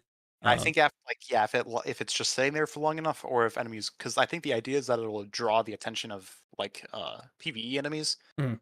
And so like after they shoot it enough, it'll explode and spawn 2 threadlings, which gives hunters a direct way to spawn threadlings outside of hatchling. Yeah. How can you guys see that being incorporated into the Crucible? Very interesting. Radar Sure. manipulation, another radar manipulation thing. Imagine it'll be some form of like smoke bomb. It'll depend on how much sound it makes. I'll say that, because the smoke bomb, there's really nothing, especially if you're like behind a wall from it and you're only getting the radar ping. It does make the snare bomb does make a very faint like pinging noise. Mhm. That will clue you into like, oh, there's not actually a person here. So I think it'll depend on how loud it is, Yeah. whether or not it's actually well effective. What about you, Sweaty? Can you see using that? I'm not sure, man. It really depends. I'm really not sure. Like, I usually have to play with things for a little while to get a feel of it. It just really depends how it feels. But it looks interesting. Yeah. Yeah, I'm not really sure what to think of it yet. Isn't there something like that in Apex, on one of the Apex characters that can like send out? Well, that one actually travels. I think they send out like decoys or some shit like that. Yeah. I don't play enough Apex to know who the legend is, but that is definitely a thing. All right, moving on to the next strand aspect coming to Season 21, we got the Titan called Flechette Storm. While sliding, activate your charge melee ability, leap into the air, knocking nearby targets away and dealing damage. While airborne, activate your charge melee again to launch a cluster of damaging, unraveling projectiles. Repeatedly activating the melee will chain additional throws. That's going to be fun. Like when I was first reading this one, at the very first read when the TWAB came out, like another like consecration type thing. But this one you're gonna shoot some projectiles. I was thinking like a mini Warlock super, like the new Warlock Strand super, like the Needle Storm. Yeah, Needle Storm. There you go. Yeah, that is probably what it'll be like. But I'm curious on how far we can knock people back, because that could be fun. That could be a lot of fun. Can't wait to play around with that one. And then finally, you got the Wanderer for the Warlock. Tangles you throw attach to enemies and detonate into a suspending burst. Threadling final blows create a tangle. So see that a gameplay loop probably right there, I'm sure. And I think it's actually for the Wanderer in the actual like text that they were talking about it. They went more in depth detail. Is that it seeks, like you take it and you transform the tangle into a Wanderer and it kind of seeks. So curious on how that's going to be. Oh, does it do that? Yeah, I remember reading that one. I should have put it more in the notes, but the Wanderer. I got lazy with the notes, to be honest. Especially after that update one. When they pick up a tangle, they weave it into the Wanderer. When thrown, the Wanderer travels through the air seeking targets, that's what the tangles do anyway. Yeah, they definitely have some. So I wonder if it's gonna go slower. Child of Old Gods, maybe kind of. Once it finds a target, it soars towards them, latches on, and explodes into a suspending detonation that deals damage and suspends nearby enemies. Yeah. It also enables any threadling kills to spawn tangles. Yep. Yeah, so I think depending on how different it is from regular tangles, this looks like it'll just be a whole big tangle buff. Interesting, especially because threadlings are kind of the Warlock's thing. Yeah. Okay, more threadlings. I feel like they got enough as it is, bro. It needs a chill, okay? They are the Brood Weavers, though, right? I think that's what they're called. Yep. Exactly. All right, moving on to the next section, we got economy changes. So we'll run through this quickly. Power level is not changing in Season 21. 1810 will remain at the pinnacle cap. You have means that Trials starts week 1 of next season. Oh, there you go. That's good. That's good. I like that. Exotic armor focusing, standard decryption. You have different decryption tiers. So you have standard, you have exotic focusing tier 1 and exotic focusing tier 2. The standard one allows players to decrypt engrams for free. Players receive random drops from standard exotic engram loot pools, no additional cost. Now for the yeah, exactly. It's the same thing. And then we're gonna have the exotic focusing tier 1, focusing an engram. to receive a random roll of an exotic from associated expansion. You have the Red War helms, arms, legs, chest, armor. You have Forsaken, exotic armor, Shadowkeep, Beyond Light, Witch Queen, and yeah, those ones will all be there. Lightfall will be coming in future seasons. It requires ownership of it, so you have to have this already. You have to already acquire this piece in order to focus it, just like kind of like everything else, all the other focusing vendors. And it will cost you 1 exotic engram, 30,000 glimmer, and 1 ascendant shard, which I don't think is bad. Like, I think that's a fair price for focusing stuff if you have like some really like shitty like, you know, stats on some armor. And it gives, I guess, I don't know. I don't want to come off as like kind of like a douchebag about this, but like I hate having like my ascendant shards like sitting there in the vault. I'm so worried they're going to delete because we only can carry 10 at a time, blah blah blah, you know. It'd be cool to actually have those to use, you know. So Yeah. that's where I can see that. It depends on how often you're getting ascendant shards and how often you're using them. Yeah. Which Like double basically GM equates to reward how- weeks is I kind of try to go in hard. Basically equates to how many grandmasters you run. That's Mhm. definitely the main source of them. But then if you're not masterworking anything, then you'll accumulate a whole pile. Yep. And then finally, you got the exotic focusing tier 2. This one's more expensive, but it focuses specific exotic armor. So it's not just from a set expansion of, you know, armor type. You can focus specific armor. It, of course, again, requires ownership of it. You have to had it already, or unlock it already, basically. And this cost will be 1 exotic engram, 60,000 glimmer, double the glimmer, 3 ascendant shards, and an exotic cipher. So yeah, that's pricey. Very, very, very pricey. That probably, yeah, that would be the most expensive thing in the game, no? As far as I can think of. I'm glad there's no spoils added to that too. Well, yeah, because none of the if there was raid exotic armor, there probably would be. True. For those, but yeah. Moving on to the next thing here, we got Deep Sight activation update. Season 21 will have a new currency called Deep Sight Harmonizers, and we were actually just talking about this the other night when we were just messing around in Crucible. So, do you want to take this one, Moira? Yeah, sure. And so yeah, deep sight harmonizers. You'll basically. I had a whole discussion about this. I think in the GDC about what this actually is. Mm. This does not affect the actual crafting process in terms of shaping a weapon and leveling it. All it does is you can apply. So basically, you earn weapon patterns to craft by getting deep sight on a weapon, or red borders as they're commonly called. And so what this will allow you to do is apply a red border to a weapon that did not originally have it. Of course, it's only applicable to weapons you can craft, and weapons that haven't been deep sight in the past. But basically, and like this says, so regular weapons will cost 1 harmonizer to apply. Raid weapons will cost 1 harmonizer and 15 spoils. Harmonizers at launch will only come from the season pass, 3 for free, and 3 on the paid version, so 6 total per season.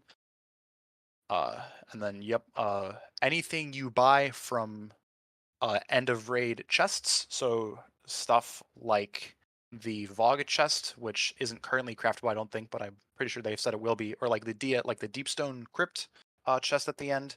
Any red borders that you buy from that, you won't be able to apply. But older weapons sold by Zur and Banshee will be able to get red borders. So stuff like the Ikilos weapons that got reprised last season, things that I don't think can drop with red borders currently. Anyone who didn't play back then will be able to apply patterns if you're lucky enough that Zur or Banshee sells them. And additionally, they're also removing all legendary shard costs from crafting. So not really an issue for me. I know I have plenty of legendary shards, but nice. I think it's basically just glimmer and enhancement cores at that point, plus some extra stuff for the enhanced perks. It's gonna be fun. I like that. So the crafting weapons is the same. Getting the patterns to craft the weapons will be a little easier. Yep. Only 6 though. It sucks. I'm Yeah. sure eventually they'll put it into some Yeah, kind they- of yeah, way to earn it, in game, but outside of the outside of the pass. season pass. Yep. Yeah. All right. I'm gonna read this quality of life updates, and then we have trials updates, which Sweaty. I think that's your lane, man. So can't wait to hear. Sounds good. All right, quality of life updates. In Season 21, the following raids will gain exotic drop rates, kind of like what we've seen from Root of Nightmares, Spire the Watcher, and what's the one where we fight? Duality. Duality. There you go. Duality. Yeah. Just like we had in those to like you sit there, you complete the triumphs, and it'll boost your chances at getting that exotic for that activity. So this is happening now. Come Season 21 in Last Wish for 1,000 Voices, for Deep Zone Crypt, for Eyes of Tomorrow, Vow of the Disciple for Collective Obligation, Vault of Glass for the Vex Mythoclast, and King's Fall for Touch of Malice. And the cool thing is, if you've already completed these triumphs, it's retroactive. So that's going to be super nice. And in Season 21, the Finest Matterweave and Rainmaker will no longer drop. So those are getting completely deprecated. And if you do have them in inventory, though, don't get rid of them, because you can dismantle the Finest Matterweave for 1 enhancement core, and then for the Rainmaker, 3,000 Glimmer. So if you're sitting on a stack of those, it's going to be kind of nice. You're gonna be rich. Yeah. I myself have 2 million Glimmer in my inventory right now as a result of this. So Yeah. I will not be running out for a while. There is changes to bounties. I'm not going to go really into that. We'll save that for Gator, because I'm pretty sure he's going to be excited. I can. Yeah, we'll save that for GDC. I'll say a quick summary. Basically, they're changing Vanguard bounties, so you can do them outside of strikes. There you go. And weapons, like certain types of weapons, instead of it being like, yeah. So there you go. Changes to bounties. Archie, the Exo Dog, will be back in the tower in Season 21. Hey. Yeah, we'll see what's up with him, and whatever like progress you had from the last season will carry over. Season pass is going up in price. It will be 1,200 silver, and then the season pass plus 10 ranks bundle will go up from was it 2,000 silver to 2,200 silver. So it's 2 there it extra. is. Well, I would say 200 extra silver per, but the issue with that is that you can only buy silver in certain increments. Exactly. Yeah. So That's how they get you. yeah, exactly. Got to buy a little extra. Yeah. Yeah. And then yeah. Season passes themselves are both going up to US dollars, basically. Yep. There you go. Perfect. What about trials, bro? Tell us about some trials updates. Ladies and gentlemen, get your popcorn ready. Trials updates. Here we go. Season 21 introduces a new ship, Sparrow and Ghost. And yeah, I like the looks of them. Yeah. Always like the look of the Trials gear, that's for sure. Future seasons will bring back previous Trials shaders on first flawless ticket of the season. Trials And weapons. Oh, more- go ahead. More importantly than that, you will be able to apply the flawless shaders to any gear. That's true. Indeed. That's true. That was an issue a lot of people had. You go flawless, you get an adept gun. Ooh, look, it's got this pretty shader, but you can't use it on anything, and it didn't drop from the weapon. So now they'll be applicable to everything if you want to rock the flawless fashion. Indeed. So Trials weapons coming to season 21. Luke Poole is the Messenger, which I'm excited for. I've never had an adept version of that weapon. And the new glaive, Unexpected Resurgence, which is going to be Arc and Adaptive Frame. Weapons leaving are the Inquisitor and the Whistler's Whim. Now, whenever Moira and I completed our confidence card, we wouldn't be aware of this, but there was an issue in matchmaking where the previously latent lobby balancer came back online as soon as players' skill value started to solidify over the weekend. So a fix has been implemented for season 21 in terms of the labs weekend matchmaking. Yeah, so basically what that means is during the labs week of trials that we had, ideally the matchmaking was purely connection based. Outside of whether or not you had a loss on your card, which would bring you from the challenger pool to the, I forget what they called it, probably just like the practice pool. Yeah. But other than that, it would group you with anyone, whoever had the best connection. But as they've discovered, the more you played, the more your skill values would start to. For some reason, it turned itself back on, and it would get a little more skill-based matchmaking the more you played. Yeah. But that will not happen anymore next season when they make Dominion the main game mode, which you'll get to right quick here. Exactly. So after going flawless, your 7-win card has a chance of dropping the weekly adept weapon, even if the card is now flawed, which started previously on Sunday. They will be tweaking the values on farm protection, making it less likely for farming to happen in the practice pool. New changes to the introductory quest for trials. Step 1. Complete your competitive placement matches helps to get players introduced to 3v3s and revive game modes in an environment where they will be matched against similarly skilled opponents. Get 50 kills in competitive and raise your power level. Step 2. Pick up a Trials Passage. Play a single game of Trials, win 1 round of Trials, and get 1 elimination in Trials. So those are your check marks to get under Step 2. Reward: a roll of the Astral Horizon Trial Shotgun. Updates coming in Season 21. We have some passage changes. So, Passage of Wealth. In Season 21, the passage will grant plus 75 Trials rep for every win, along with an additional bonus for your current major rank in Trials, up to plus 150 total. Passage of Mercy. I think this is the one lots of folks are going to be quite excited about. So in Season 21, this passage will forgive 2 losses if you have not yet been flawless for the week. After going flawless, if you reset your card, it will revert to forgiving a single loss on each card. Definitely a big uptick in people going flawless. Everybody's gonna be glowing, man. I don't like it. Which is good. I don't like it. So Dominion will be replacing Elimination as the new core game mode in Season 21 with the following goals in mind. Added objective outside killing, faster games, varied engagements, encourages variety in weapons and subclasses, and there's more balancing levers. So for anyone unfamiliar, Dominion is essentially what we've had in the Trials Labs weekends in the past, where it's pretty much just elimination, but there's a capture point every round.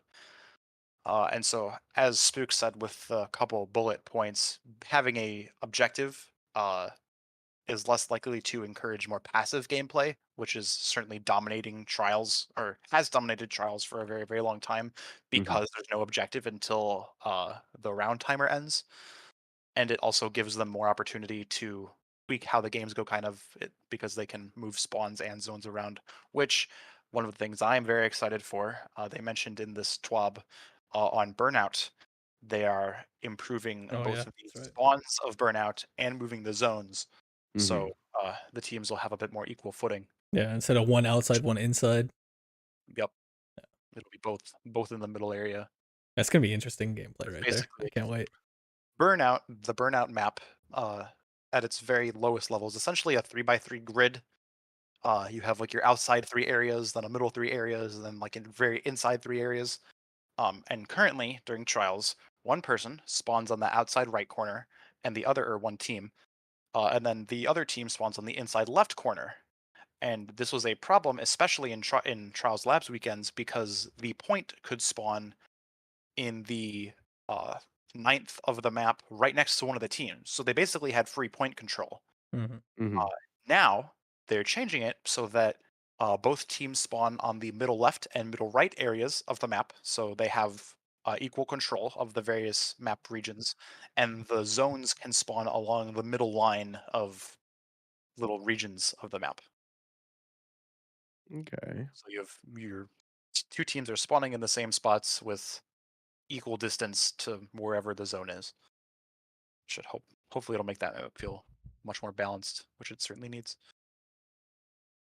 Yeah. All right. So, Season 21, Gilded. Flawless requirements. They're making it harder. Get 500 kills. Yeah, you got to go out there and get 500 kills, Guardian. Earn 16 trials ranks. Reset trials reputation once. Go flawless and get 50 kills with one of the seasonal exotic weapons equipped. You do not need to get 50 kills with the weapon itself. You just need to have it equipped while you get 50 kills. I'm sure that would have been welcome for the people who are trying to get kills with a Verglaw curve this season. Not a very Crucible friendly weapon. Indeed. Once you have it equipped, you'll be fine. Skill of the one. While on a ticket with 0 losses with the Light for the Lost emblem equipped, win 20 games, acquire the following medals. Double kill, rapidly eliminate 2 opponents 10 times. Skullbreaker, deal the most total damage to opponents in a match 5 times. The Beginning, land the first elimination of a match 5 times. Strength of the Many, while on a ticket with 0 losses, with the Flawless Imperium emblem equipped, win 20 games. Acquire the following medals. Flight of the Pigeon, win a match in which your team never trailed 10 times. Paradoxically Perfect, as a team, win a round in which each player eliminates a different opponent and no opponent is revived 10 times. Time Trial, as a team, win a round within 20 seconds 5 times. And it goes to show a beautiful, beautiful new Trials emblem coming in Season 21. Says, to get this from the Flawless chest only if you do not trail during any of your wins on your card for Flight of the Pigeon. And so keep in mind that is just wins. It's okay if you lose as long as you don't trail during any time you win. There you go. Correct. Question for you guys real quick. So from all those gilded flawless requirements, which one is going to be that one you think is the hardest to come by? Like which one is that gatekeeper basically? Like I'm thinking maybe Paradox, right? Paradoxically Perfect. I was gonna say that or Time Trial. Paradoxically Perfect can be done if you have good coordination, because like I think assists are fine as long as each person gets a different kill. Right. Yeah. But I'd say Time Trial would probably be the hardest. Although that might change with Dominion and having the zone and making people more aggressive. Because with more passive teams, it can be kind of hard to win a round within 20 seconds. Over a round timer that's like a minute and a half. Have that Cloud Strike ready and get all 3. Boom. Yeah, there you go. And then for the skill of the one, I think Skullbreaker. I don't know. It's not really that hard. It'll kind of just happen. Yeah. Like, it's more in that strength of the many. Yeah. That's gonna be the bitch right there. Yeah, and as opposed to it just like happening eventually. Yeah.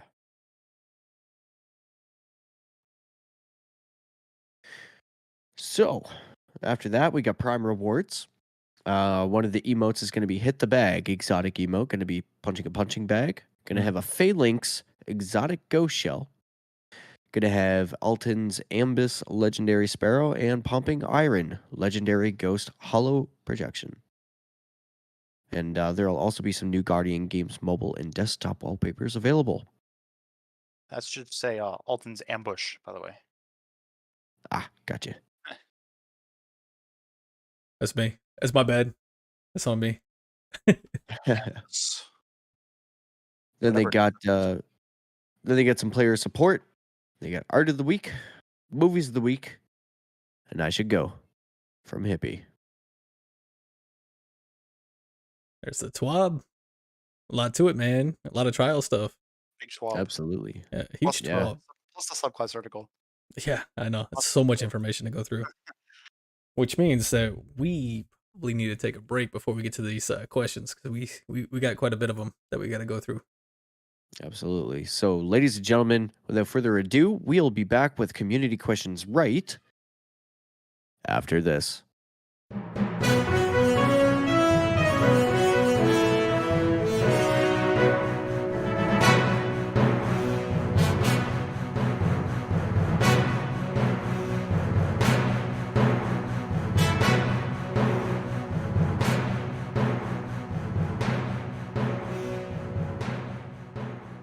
I tell everyone you're my favorite guardian. Who cares? You fight like an animal.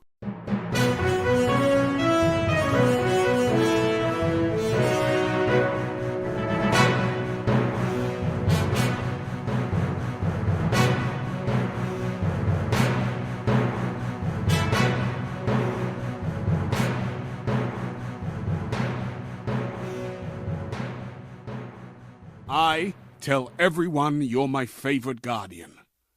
Who cares? You fight like an animal.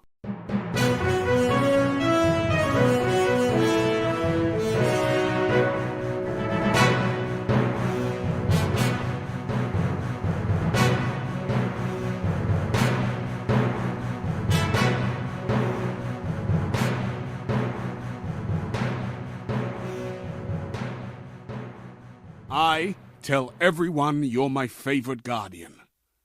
Who cares? You fight like an animal.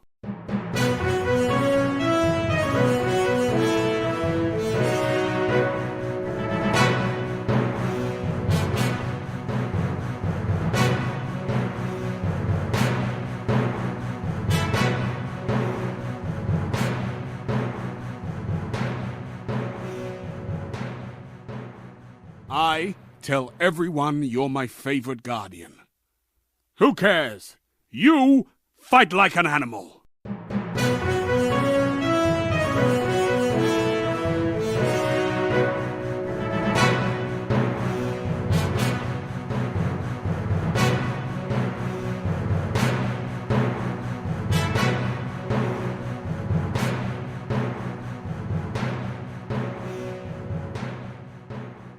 I tell everyone you're my favorite guardian.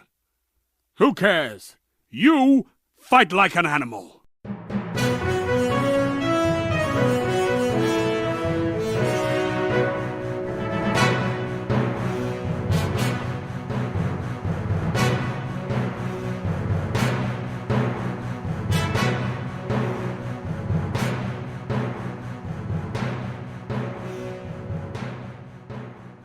I tell everyone you're my favorite guardian.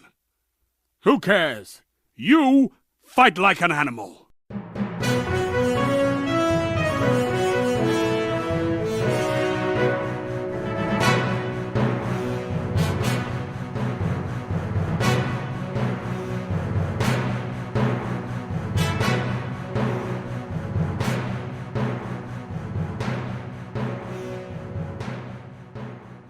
I tell everyone you're my favorite guardian. Who cares? You fight like an animal.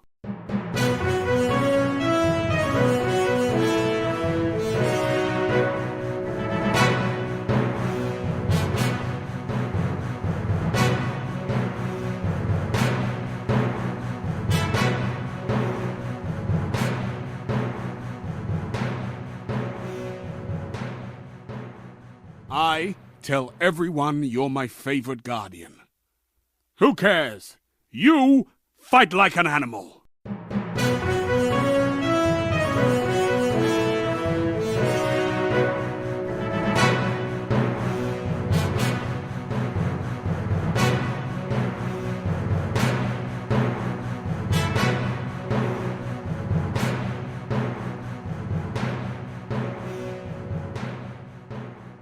I tell everyone you're my favorite guardian.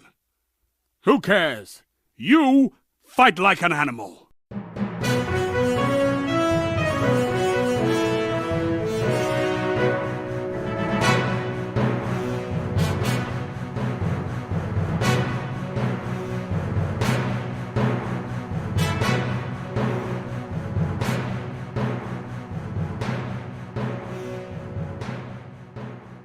I tell everyone you're my favorite guardian. Who cares? You fight like an animal.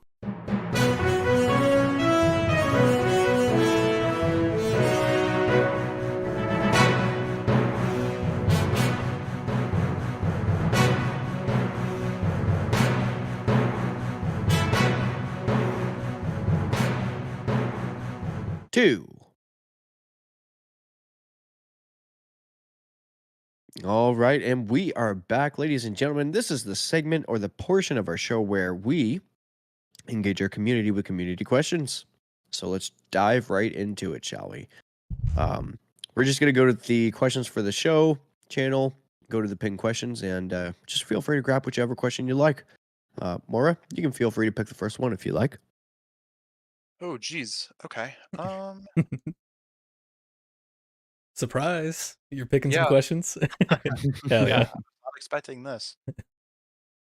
Let's see. I'll pick our man Fluffy Fingers' question. Question for the all knowledgeable Moira. Very humbling. You always seem to be in the know when a question about Destiny 2 comes up. You also have a high accuracy on your answers. Is this driven by an exceptional memory or a love for the game? Probably a bit of both. As we've learned, my main source of information is the Destiny Data Compendium. That's where I pull my info from. But yeah, I also just play the game a lot. And so a lot of the really relevant stuff that happens, especially in Crucible, because I play it so much, a lot of the uh, useful data from that, or like topical, like kill clip, for example, uh, that comes up a lot in common gameplay. So yeah, having a good memory for a lot of the stuff that comes up frequently like that, and also just loving the game. Yes, I would say that. Just playing a whole bunch. There you go. Yeah, awesome. Good question. All right, let's see here. You know what? I'm going to go with one of our older questions here. Let's go with an average D2 player question. Question for the show. You have just opened a yogurt. Are you licking the lid? I sure am, that's for sure. You got to. I feel like you're wasting. Like, yeah, it's a waste if you don't, bro. Like, definitely lick the lid. I can confirm. I opened a yogurt and licked the lid just before recording this. So That's obviously, awesome. yes, for this. Good question.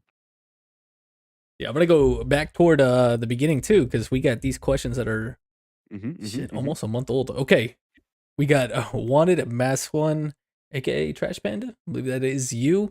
You got As it. PvP mains, what could Bungie change that would oh, he's got double woods in there. He's trying to throw me up, bro. I just talked about stuttering and you trying to make me stutter. I see this. All right, let's start this over. Okay. As PvP mains, what could Bungie change that would make you want to play PvE more? Fair question. What you guys got? Spooks, you want to go first? Give me more hand cannons. I will play everything for a hand cannon. Spoken like a true hunter right That's there, huh? Very loot driven. What about you, Moira? Fair enough. I wouldn't say it's that I don't want to play PvE, but a lot of the times it just gets very repetitive.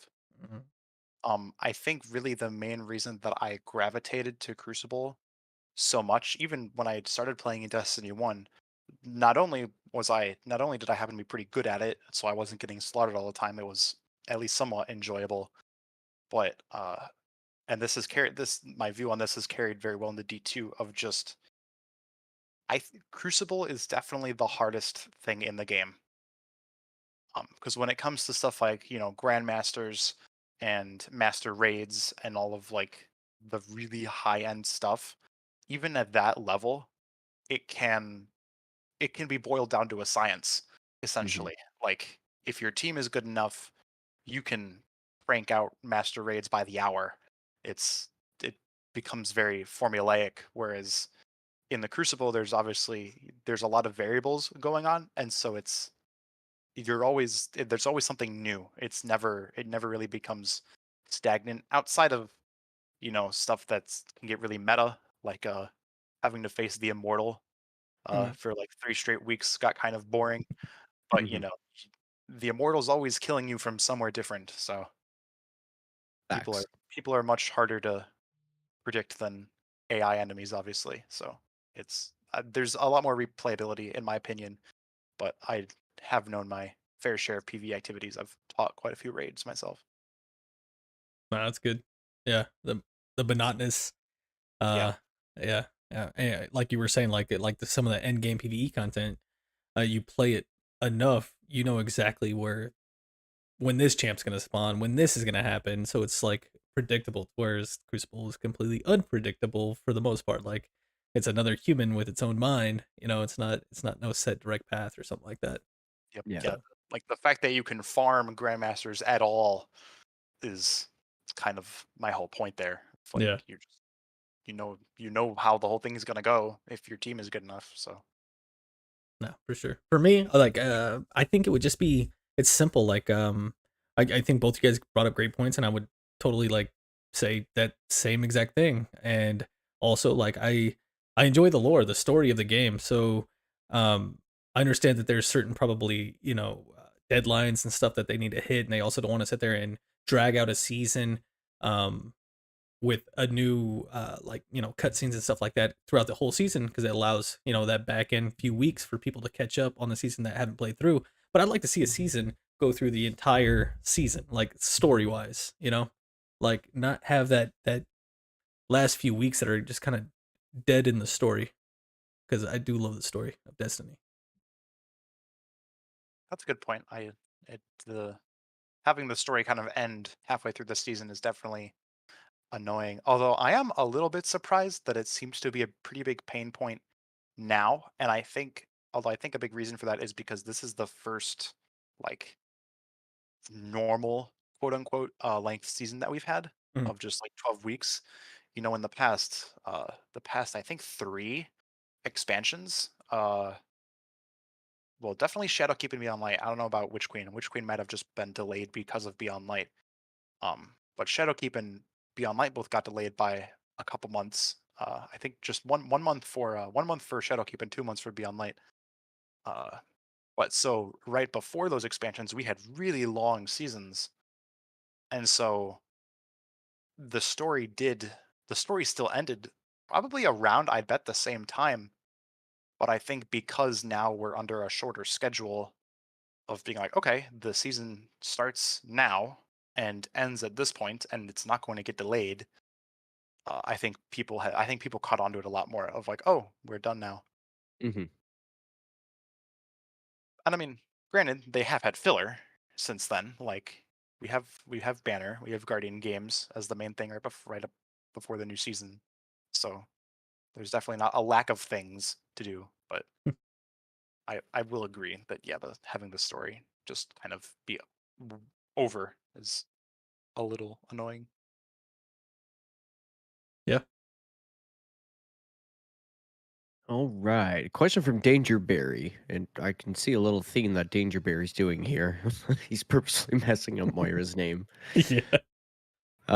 So first question from Dangerberry. Question for Moise, Isley, and the hosts. March 10th is Mario Day. May 4th is Star Wars Day. Is there another movie or game that deserves its own day, and what would you call it? Example, there's a comedy duo online currently trying to promote July 6th, Jurassic Park Day. Well, I think there's the pun there of July 6th Park. Sounded Mm. kind of like it. I think that's the idea. That's a great question. Yeah, that is. Destiny Day. Oh. Yeah, right? Let's go. Hmm. I'm not sure. I mean, technically, we do have something like that, being the 7th month on the 7th day, right? That's true. We do have Bungie Day. Mm-hmm. So technically, that does exist. Outside of the franchise, I'm really not sure, if I'm being honest. Yeah. There's only so many things that have made such a prevalent impact that it would deserve its own day. Yeah. Yeah. I'm with you guys too. I can't think of nothing. And nowadays, like you see it all over like social media, like today's National Hot Dog Day. Like every day has a national Sure, something yeah, day, and it's just like, for everything. bro, chill. That's a good question though. It makes me sit there and think. Nice question, Danger. All right. Let's see here. Let's go with Jello Spork. How much noun would a noun verb if a noun verb could verb noun? Example, noun would, verb chuck, no repeats. His is the noun is chain and the verb is saw. Oh, I see. Okay. Yeah, like how So much you want- wood could a woodchuck chuck if a woodchuck could Yeah. chuck wood? Yeah. Yeah. It's a. We're making our own joke with this one. Yeah. That's a ooh. What about Titan and Punch? I like that.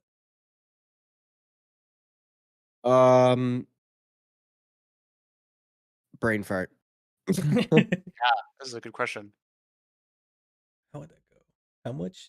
How much Titan punch if a Titan punch could Titan punch? I mean, you're way ahead of me, bruh.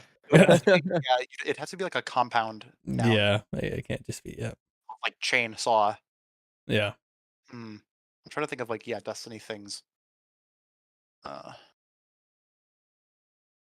gonna come back to that one. Let's see. Write that How down. Okay, how much wave could a wave splitter split if a wave splitter could split waves? Oh, Boom. damn! If my mic wasn't on its stand, bro, I could drop this shit because that was awesome. It's the only weapon I can That's think of right now. amazing. There's definitely more. That's a great. I love that. Yeah. Hell That's yeah. awesome. That's way Thank better than you. me. Thank you, Jello Spork. That was awesome. Good question. I love it.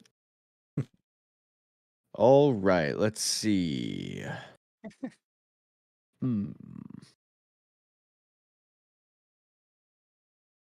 Let's go with. I know this is Bell, but he changed his name in the Discord. That shit had me rolling, bro. I love it. Question for the show. And we'll start with you for this one, Moira, and we'll go roundtable. What exotic reworks are y'all looking forward to the most? You can pick one piece of armor and one gun each. I'm going to say I am not well equipped to answer that question because, as far as I am aware, any exotic reworks we have heard of are leaks. Fair. I Okay. don't believe we have heard anything officially about. I mean, they're definitely happening. They've said that they're going to rework a whole bunch of stuff. Yeah. But I don't believe we have any official information on it at this time. Got you. So if either of you have seen anything about it, feel free. But I know nothing of that right now. What about if you could just create your own rework, not like you're looking forward to that's like coming up, like something Yeah, that's if you could make your own. yeah. If you could be like, I'd like to see both of these reworked. Yeah, well, let's see. Do I still have... Okay, so I will borrow an idea I had in the past. Back in February of 2022, right before Witch Queen came out, I had the idea to make a bunch of catalysts for weapons that didn't have them at that point. So I guess this is kind of an adjacent answer. But let's see. I think something they could do with 1,000 voices is to not deal self-damage. Okay. I think Yeah, that would make that it makes much sense. friendlier, because you can, if you get hit by all the bits of the beam, you're just dead. Yep. Okay. Although, also, I would note to my own credit that I predicted the two-tailed fox catalyst of adding a third arc rocket. The three-tailed fox. Yeah, Three-tailed fox. exactly. Really a half answer. Let's see. If I could pick one piece of armor, let's start with that. Oh yeah, armor. That's true. How about that? Yeah, you go ahead there. Pick a piece of armor there. No, you think of one. You say what you want. I'll also think of one. All right, cool. I guess I'll start with the weapon. This is by no means balanced. This is entirely selfish motivation and never gonna actually happen. But yeah, I'd like to have myself, just me, nobody else in the Crucible, just me. I'd like to have ×2 damage, like of what's currently in game in terms of being radiant, and then equip Ace of Spades and go to town.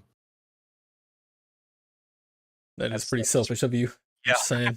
That is pretty selfish of you. And if I had to make it even more selfish, my exotic piece, I would remove all AE penalties from Stompies. Oh damn. All. Very hunter of you. Yeah. Ooh. Very selfish. Did you come up with something, Moira? Man, I'm looking. There's a lot of exotic armor. All right.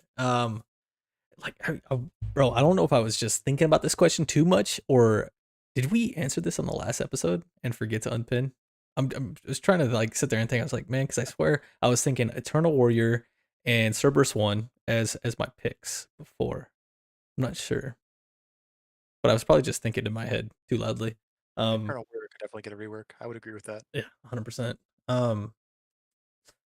But I'm not gonna pick those because I feel like maybe I answered this already. I think I am gonna go with. I'd like to see Sweet Business like have some more Okay. like stuff to it, man, because I love that gun. Mhm. Like, just do something with it. Give it something, you know. I mean, get in there and mix it up. It's a great gun. What's if you could sit there and add like kinetic tremors on every, I don't know, Oh, 20th round or something like that, you know, like just something interesting. That would be kind of cool. Armor wise, armamentarium, even though that's one that's still used, it's so damn basic and simple. It just gives you an extra grenade charge. Like that's not Mhm. fair, bro. Like don't hunters get that with an aspect on top of more shit? I'm pretty sure you guys have like some aspect like that, right? On Strand Hunter, yes. Yeah, yeah. See. And only for the grapple. Oh, is it only Yep. grapple? Oh, okay. The Warlock, the Touch of Flame gives them 2 fusion grenades as well. Yeah. I say the change for that, simple. Armamentarium, 2 grenades and 2 melee charges. Let's go. Oh, jeez. Let's go. That would be interesting. I think in terms of armor, I would pick, without going through them any much longer, I would say the Shards of Galanor. Mm. I think, given that as of the current state of things, they can only refund up to half your super energy. They're certainly not as valuable as they once were. Even like back in the Vogue days of Blade Barrage being top damage because you just instantly get it back. Mhm. But I think maybe in the vein of how some Destiny 1 exotics used to be, with how the old Destiny 1 subclass system used to work, where it was a bunch of like columns and perks you had to pick. There were a couple exotics in Destiny 1 that essentially would give you certain subclass perks for free. And so you were able to pick something else. So I think if they gave Shards of Galanor the effect of one of the solar fragments where your super kills cause ignitions, I think if they made that what Shards of Galanor did, I think it would be more useful and it would free up a fragment slot. Okay. And did I pick a weapon? I think so. Maybe not. Did I? Oh yeah. Yeah, I said Yeah. shoot, 1,000 voices. Mhm. Okay, so yeah, we're good on that. Good question. Indeed. Thank you for the question, Bell. Only kind of answered, but oh well. Moira, you can feel free to pick one out if you'd like. Yeah, sure. Let's see. I'll go with Yeehaw Berry. I'm not sure who exactly this is. Sauce waffle. The sauce wall. Hey, before you ask that question, I did want to shout him out. Thank you for being a server booster in Discord. I just realized that, so thank you, man. Hey, Appreciate thank you the so much. boost. That's awesome. Big time. Appreciate you. Okay, so Waffle says, question for Moira and the two of you as well. If you had to choose only one raid to run forever, which raid would it be? Mm. I would have to pick King's Fall. I think it's not like Vogue, or it's like Vogue where the mechanics are pretty simple and it's a pretty consistent mechanic for the whole raid. But it's not as easy as Vogue is.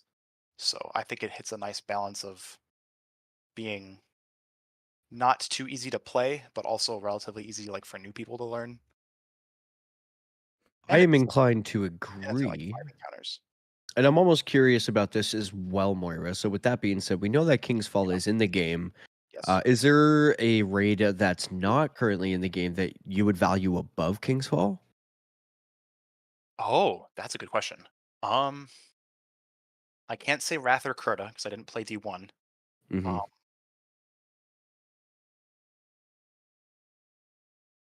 I don't know. Well, because and in terms of D2, we've only lost like Leviathan, I think, is the only one now. well, we've lost There was a couple. Leviathan, Eater, Spire, Oh. Scourge, and Crown. Mm-hmm. Spire and Eater were like only half raids. Crown I never liked, and I only ran like twice. Mutually. Scourge was fun, but it was fast. Mm-hmm. I would probably, I think I would say Leviathan, but I still don't even know if that would be like a better raid, quote unquote, than King's Fall. Yeah. Um, I if the say that's question pretty was fair. which raid would I like to see come back, because we know, I mean, we know we're getting another raid reprised in 2 seasons from now. And I think the big key point that a lot of people missed is that they never said it would be a D1 raid. Mm-hmm. 'Cause everyone's like, oh, is it going to be Crota or is it going to be Wrath? But I think if I were picking one, I would pick Leviathan.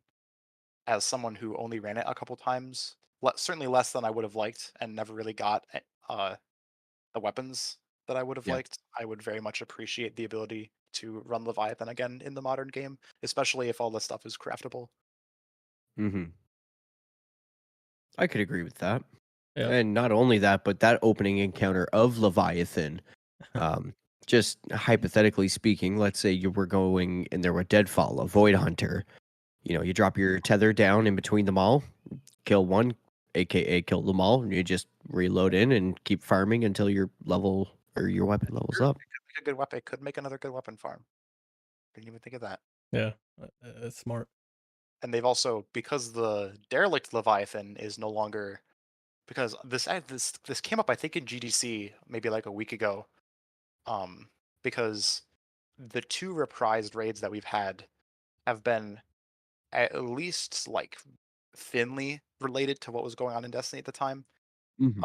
Because when Vogue came back during Season of the Splicer, which was a Vex season, and King's Fall, we just had that came out during Witch Queen release. So, we killed Savathun. Now all the new people get to experience killing her brother.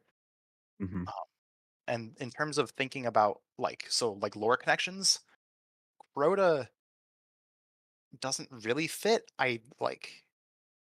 Oryx was the big connection to Savathun because Crota isn't really related to Savathun at all. So, not to mention Crota's End was a short raid. So unless they bring it back as a dungeon, which people Yeah. have been talking about for forever, that's certainly not what I would want back. And then and for Wrath, Siva's pretty much done.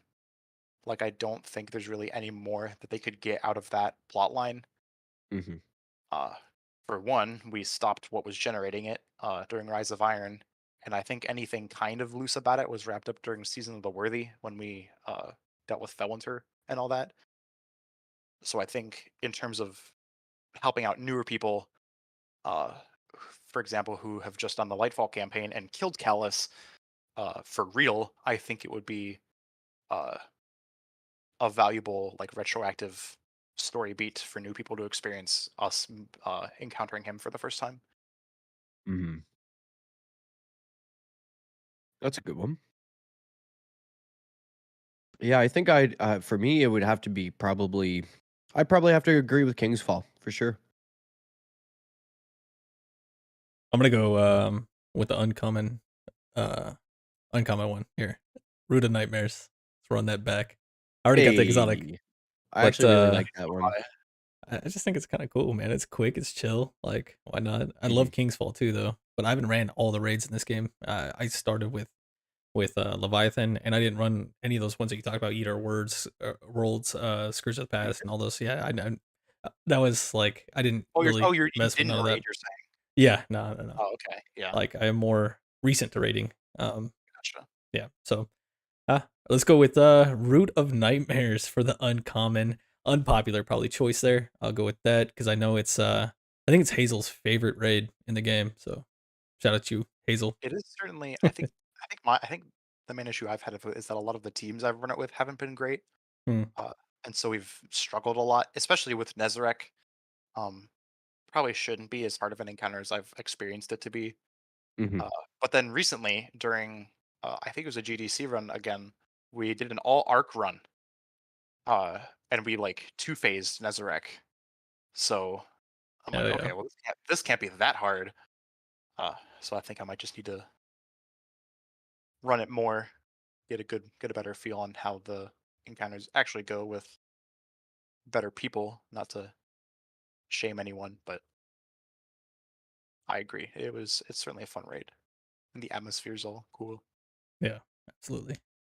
All right, next question here. Going back to Fluffy, also known as BlueBerry #420.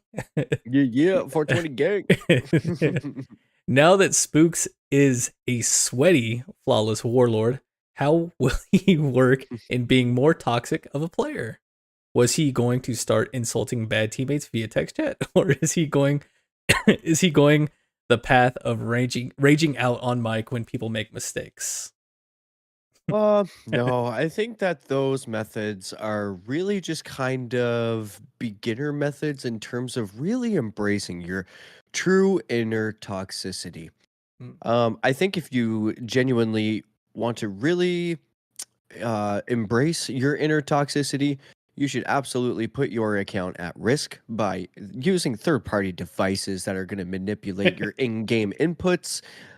Maybe you should even, pay real-life money outside of the game for absolutely no reason to pay for some sort of cheat codes that'll probably also result in you getting your account banned.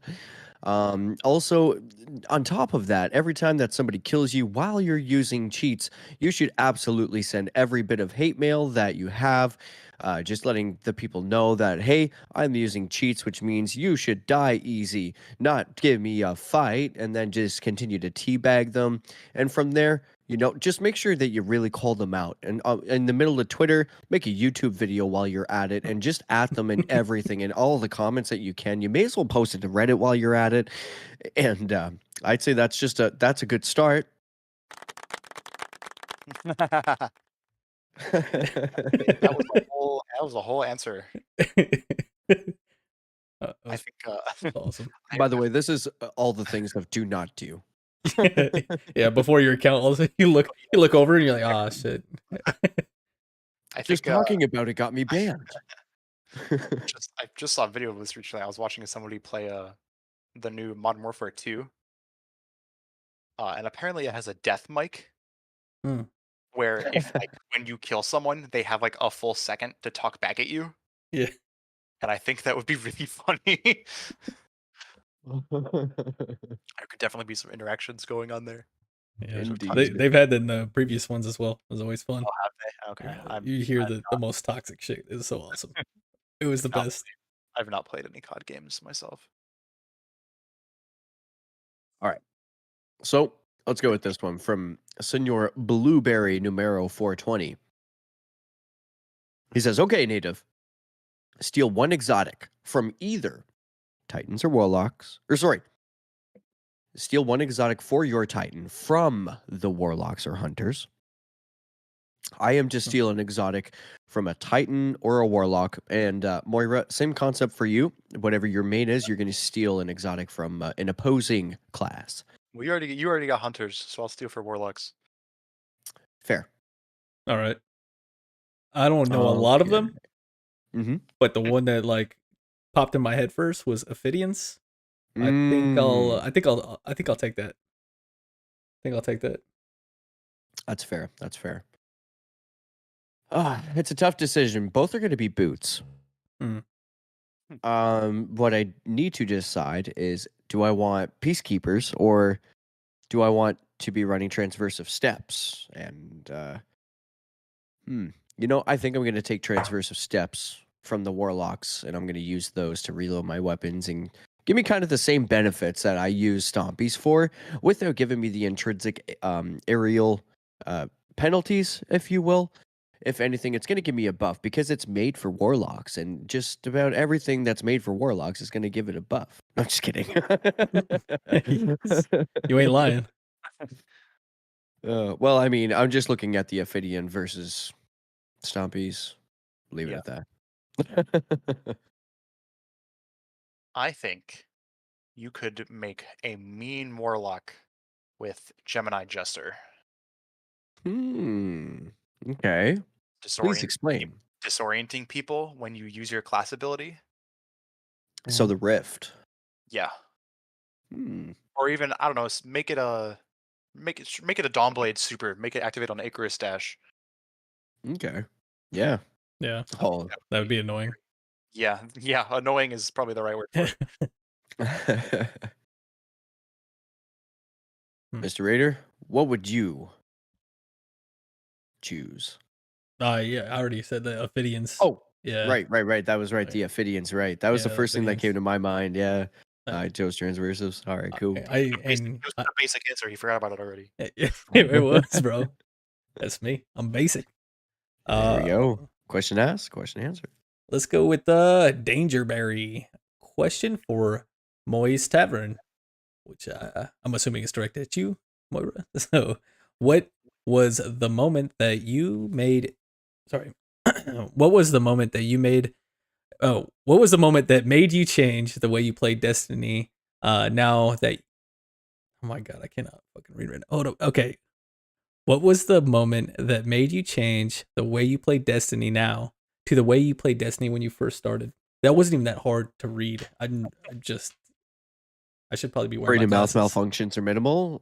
Ladies and gentlemen, please don't judge my good friend Raider here. He's under great stress at the moment. There we go. Ah, look at that. That's a good question. Made you change the way you play Destiny. I wouldn't say I've changed how I play Destiny necessarily, and more I've changed what I play in Destiny. Back before, certainly before I started playing on PC, and then even for like the first maybe year or like half a year on PC, I was a much more dedicated Crucible player. Uh, as the people who play with me know, I'm certainly not bad at Crucible, but I I'm certainly much more varied now. Like I've done pretty much everything this game has to offer. And I think that probably changed once I got into my current clan, the Lords of Fallen Light, because now that I had a consistent group of people to actually do things with, hmm it was much easier to approach those more like team-based stuff like raids and whatnot that actually required you to communicate. Part of it could also be age. Um, when I started playing, I would have been 11, I think, and nobody wants to play with an 11-year-old. Sorry, that's just Squeaker. how it is. Yeah, exactly. Like Yeah. I hate it, but that's just how it is. So at that point, I was old. I was old enough and to be tolerable, and I think my voice dropped pretty early, which I think helped. But so yeah, joining a clan / also maybe just hitting puberty. Would definitely. There you go. Those are so fun, bro. I love those. We definitely have 2 more questions from Moira that I think we should hit before we call it a show. Absolutely. So Okay. let's go with this. Dangerberry, question for Moist Def. Where do you get all that information about the game, and how the hell do you retain it all? Okay, so I saw this earlier when I was looking through the questions, kind of like maybe an hour or so before the show. Mhm. This is kind of the question that BlueBerry or Fluffy asked already. A lot of the information I know I've either experienced myself. I've taken it from the Destiny Data Compendium. And if it wasn't on the Destiny Data Compendium, I've put it there if I wanted to know about it. I've tested for quite a few things there. Mhm. Um, and in terms of actual retention, it's just it comes up a lot. like Destiny is such a big part of what I do day to day that, you know, you hold on to information worth keeping, and if it comes up so much, it's certainly applicable all the time. So it's just, like any other, hobby, if it's relevant, you're going to remember it. So Yeah. it is certainly a lot. I mean, I'm sure it might be a bit excessive to be able to name off weapons based off of their icons, but it is what it is. So it's just repetition basically. Perfect. So yeah, That so is a good tip for Crucible though. Learn your audio. yeah, Knowing even at a base level of weapons or abilities, knowing what those sound like, very useful. no, absolutely. So I thought there was two. That was the last one. But Oh. yeah, because we forgot to unpin one. All good, my bad. So we'll do this last one here because I'd really like to hear what you got to say on this one as well. What do you guys? This is from Moose, by the way. What do you say to running a full Trials card with nothing but that archetype? Okay, so that was a that was a two-part question. Only the second half of that got pinned. The first half is what is your least favorite weapon type and why? Okay. And then how would you react to running a full Trials card with that weapon type? No. No, I think that was a different one because I think we answered that one last time. Yeah, this is just using the same archetype. Well, it says nothing but that archetype. I would assume that is relating to the previous question. Gotcha. Could be. Probably. Well, Well, hypothetically speaking, if I were to have to do a card on a sidearm, I'm gonna cry like a little boy. I probably also would have had to answer sidearms. Mm-hmm. I would have been Granted- down for sidearms, man. Like, Granted, we do have the Forerunner, exactly. so you're not necessarily missing out on range, but the primary sidearms are certainly lacking. What about maybe- for you guys' hand cannons? I mean, you could run something like what, Last Word with something, or Crimson so- maybe with something. You're the guy that doesn't like hand cannons. Exactly. I'm trying to speak to y'all. I'm down running hand cannons, man. Yeah. All right. Good Yeah, question. Thank you, Moose. if it's gonna be hand cannons, it's just for me. What I'm finding more and more and more, it's just gonna have explosive payload on it. For me, If you wanted me to pick the worst hand cannon that I could run, I would probably say the Steady Hand from Iron Banner. oh yes, Okay. Well, that's one I Or can even, avoid when I practice. Huh? Yeah. It doesn't even drop anymore. Okay. That's how terrible it is. doing anything with that weapon is like it takes longer to use the weapon than it would be for you to get hit with a Le Monarch to get healed and get back into the fight. It's True Prophecy, but worse, essentially. And honestly, if I know True Prophecy wasn't so close to Spook's heart, I may have answered True Prophecy. The role I stuck with for a while had very poor stability, which after not using 120s for a while because they just weren't great for a really long time, definitely. Oh, I still have it actually. Was definitely did not feel good to me, but I know how good they are now, so probably Steady Hand. Absolutely. Yeah, 120s, they're a niche weapon. There's a bit of a skill with them. Skill gap, I guess. Like I can't use a 120 the same as I would have a 140. Oh yeah. A 140, I just want to keep firing and not let up. Where a 120, I should be peak shooting with it a little bit more patient. And I'm really bad for not keeping that at the forefront of my little hunter brain whenever I'm running in there and I'm just like, I want to get a couple of maybe knock a shield down to half.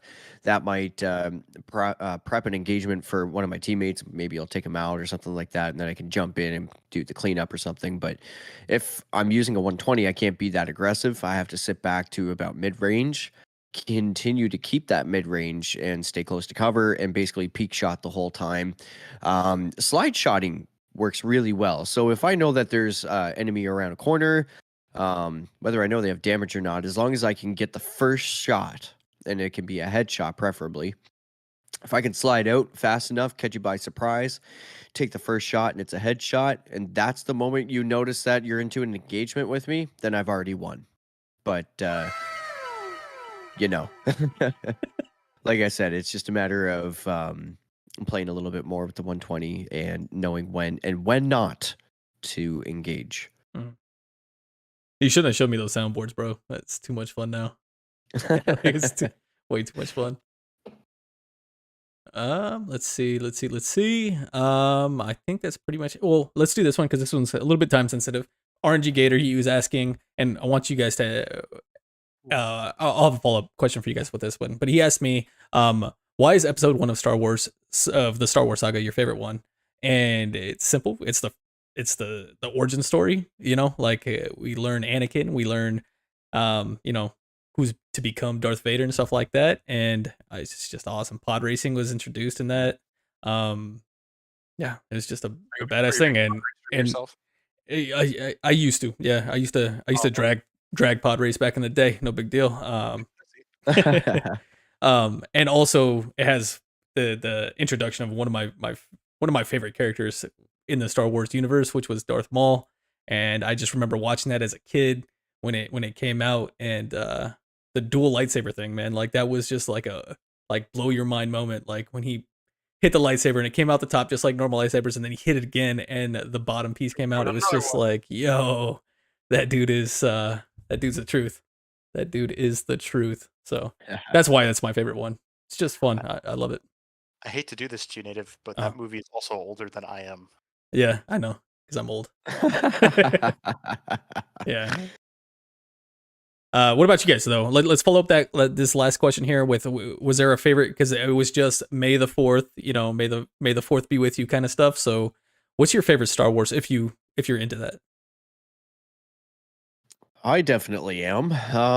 My favorite Star Wars is not a mainstream story. It's still canon. But I like the story of the old Sith Lords from a time frame of a video game that would be called Knights of the Old Republic. Hodor. Yeah, like I don't know. I've always really liked those stories, like to the extent that I would actually enjoy reading the books.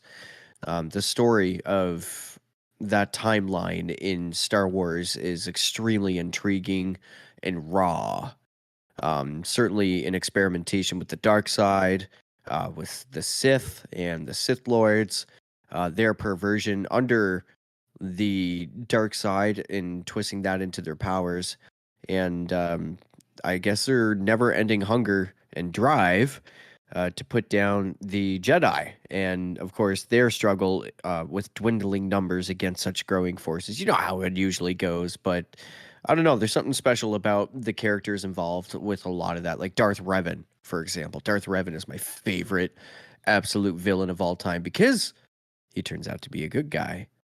But yeah, I would say that would definitely be my favorite Star Wars story. I can't wait to see it on film someday. What's your favorite movie? Favorite movie? I'm gonna have to say probably the same one that Raiders. Well, is that the one where Luke spends the night inside of that animal, No. cuts out the guts and cleans it out? There's no Luke. 5. Okay. I think that one's probably like one of my favorite ones, if I'm being honest. That's a pretty good one. Yeah. What about you, Moira? I don't know if I could pick. I'd have to pick between episode 3, episode 5, or episode 8. I think would be my top 3. Maybe episode 1, episode 3, or episode 8. I think. Yeah.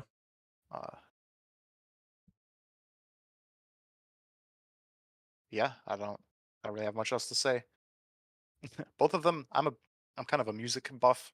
Both have very good music. Mm-hmm. Yeah, it's cool because like I see obviously Star Wars is a huge franchise and the story is so expansive, but I always like kind of see that with Destiny as well, and it's not at that level, of course, but it has the potential to. I've always seen it like that. You know, it Yeah. also has like a lot of similarities, light and darkness. You know, the Force and Sith, and or So I don't know. It's Yeah. kind of cool. It's kind of cool. Maybe that's why you've noticed like a lot of people that like Destiny are also big Star Wars fans. You know, there's relation there. That's a good point. But I think that's all the time we have for the questions. We still have quite a few questions that we will get to. So if we missed your question, we will definitely get it hopefully in the next episode, next couple episodes. So you guys been hitting us with questions like crazy, and I love it. Thank you guys. Keep it coming. Keep it coming. Absolutely. Please. Like, thank you so much. Let's see. Announcements. Shall we dive into that real quick? Let's do it. All right. Just a quick reminder, we do have the Battle of the Blueberries coming soon. Still are trying to figure out that date and time, but we will get it to you this week. Absolutely. We'll put an announcement in the Discord, and you'll be able to see if you're interested in joining this and you're not part of the Discord. Make sure you join the Discord, and there is a $25 Amazon gift card up for grabs for the winner, plus the Gladiator title of Season 20 in Discord. Like I said. Yeah, like I said, the date and time is to come this week. And this will be a Rumble tournament. Rumble tourney, yes, Rumble tournament. It's gonna be fun. Rumble tournament. What else we got? This week on YouTube, Night Demon, of course. Bless us with another Shade of One video this week in Destiny, and also Eververse shaders. And Sweaty, do you want to talk on yours?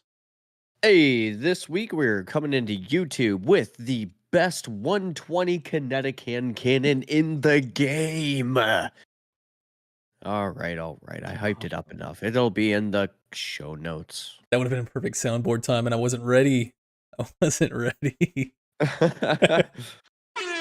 There we go. Hell yeah. All right. Well, there it is, and there you have it, ladies and gentlemen. That is episode 16 in the books. But before we go, Moira, if the folks out there want to reach out to you, where can they find you? Yeah, sure. I am on Discord very actively. I would say I am, I believe, Moira hashtag 3115. I don't know how that's changing. Discord has recently announced that they'll be changing the naming system of all Discord profiles. So who knows what that'll be in the times to come. I'm also on Twitter at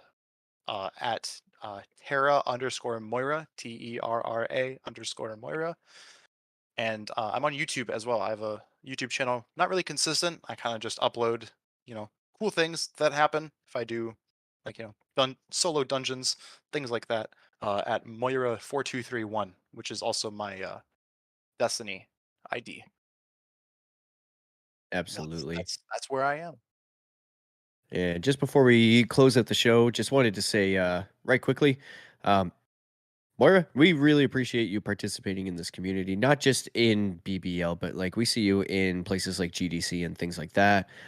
We have felt that you have been a very positive additive to the community, not only, in terms of being informative and things like that, but just in general, like if somebody genuinely needs some help, you've always been happy to jump in there. So folks don't really know that I have done this for you, but I have purchased for you an emblem that you're currently wearing in the game, and I'm currently holding a pin that goes with that emblem that I'm hoping to mail to you sooner than later. But yeah, just as a small gesture of thank you from us to you, and yeah, we're really happy to have you on the show tonight. Well, thank you. I'm glad to have come in here to this apparently network of numerous podcasts that I've discovered through you, and yeah, being able to bounce around, help out where I can. Yeah, thank you, man. It has been fun. Yeah, you've been an absolute like godsend to the Discords. To be honest, like with your knowledge base and everything like that, and just the general person that you are, that's willing to help anybody, and also not hesitant. And this is like one of the things I like about you the most is like you're not hesitant to sit there and be like, hey, no, that's not exactly how that works. You know what I mean? Like you're not afraid to sit there and make a correction that's going to help, another guardian that might be misconstruing something or something like that. So that's super, super helpful, and we love it. Absolutely. Well, thank you. That's good to hear always. So this has been Sweaty Spooks. You can find me on the Twitter at sweaty_spooks, ending with Z as in zebra. Same name on YouTube. You can find me on Twitch at twitch.tv/sweatyspooks. And you can also find me in all of the Discord spaces. And you can be sure to find a invite link to the BlueBerry Lounge Discord. If you just want to jump in there and just chit chat with us, maybe you want to show us some food that you've been doing. Maybe you'd like to show us a match or some weapon rolls that you've had. Or perhaps, at the moment, we are currently recruiting to expand our clan. So if you happen to be looking for a clan, at the moment, we are currently accepting recruits. So feel free to join the Discord, let us know, and we'll make sure that you get into the clan. And this is Native Raider. You can find me all those same places, except for change the name to N8IV R8R, Native Raider. Got some builds coming out soon. This one's going to be fun. Another PvP one. A lot of people like the last one, so I'm definitely doing this next one. Be on the lookout for that. But yeah, thanks again for listening. This is an awesome podcast. So continue listening. Huge info drop that we had tonight.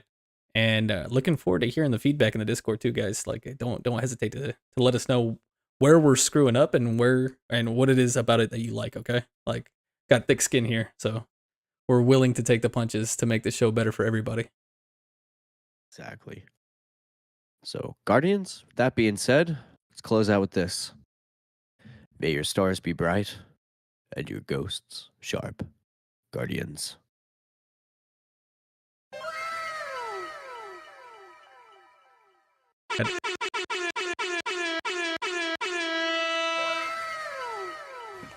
Emotional damage. I knew we were going to do the same one.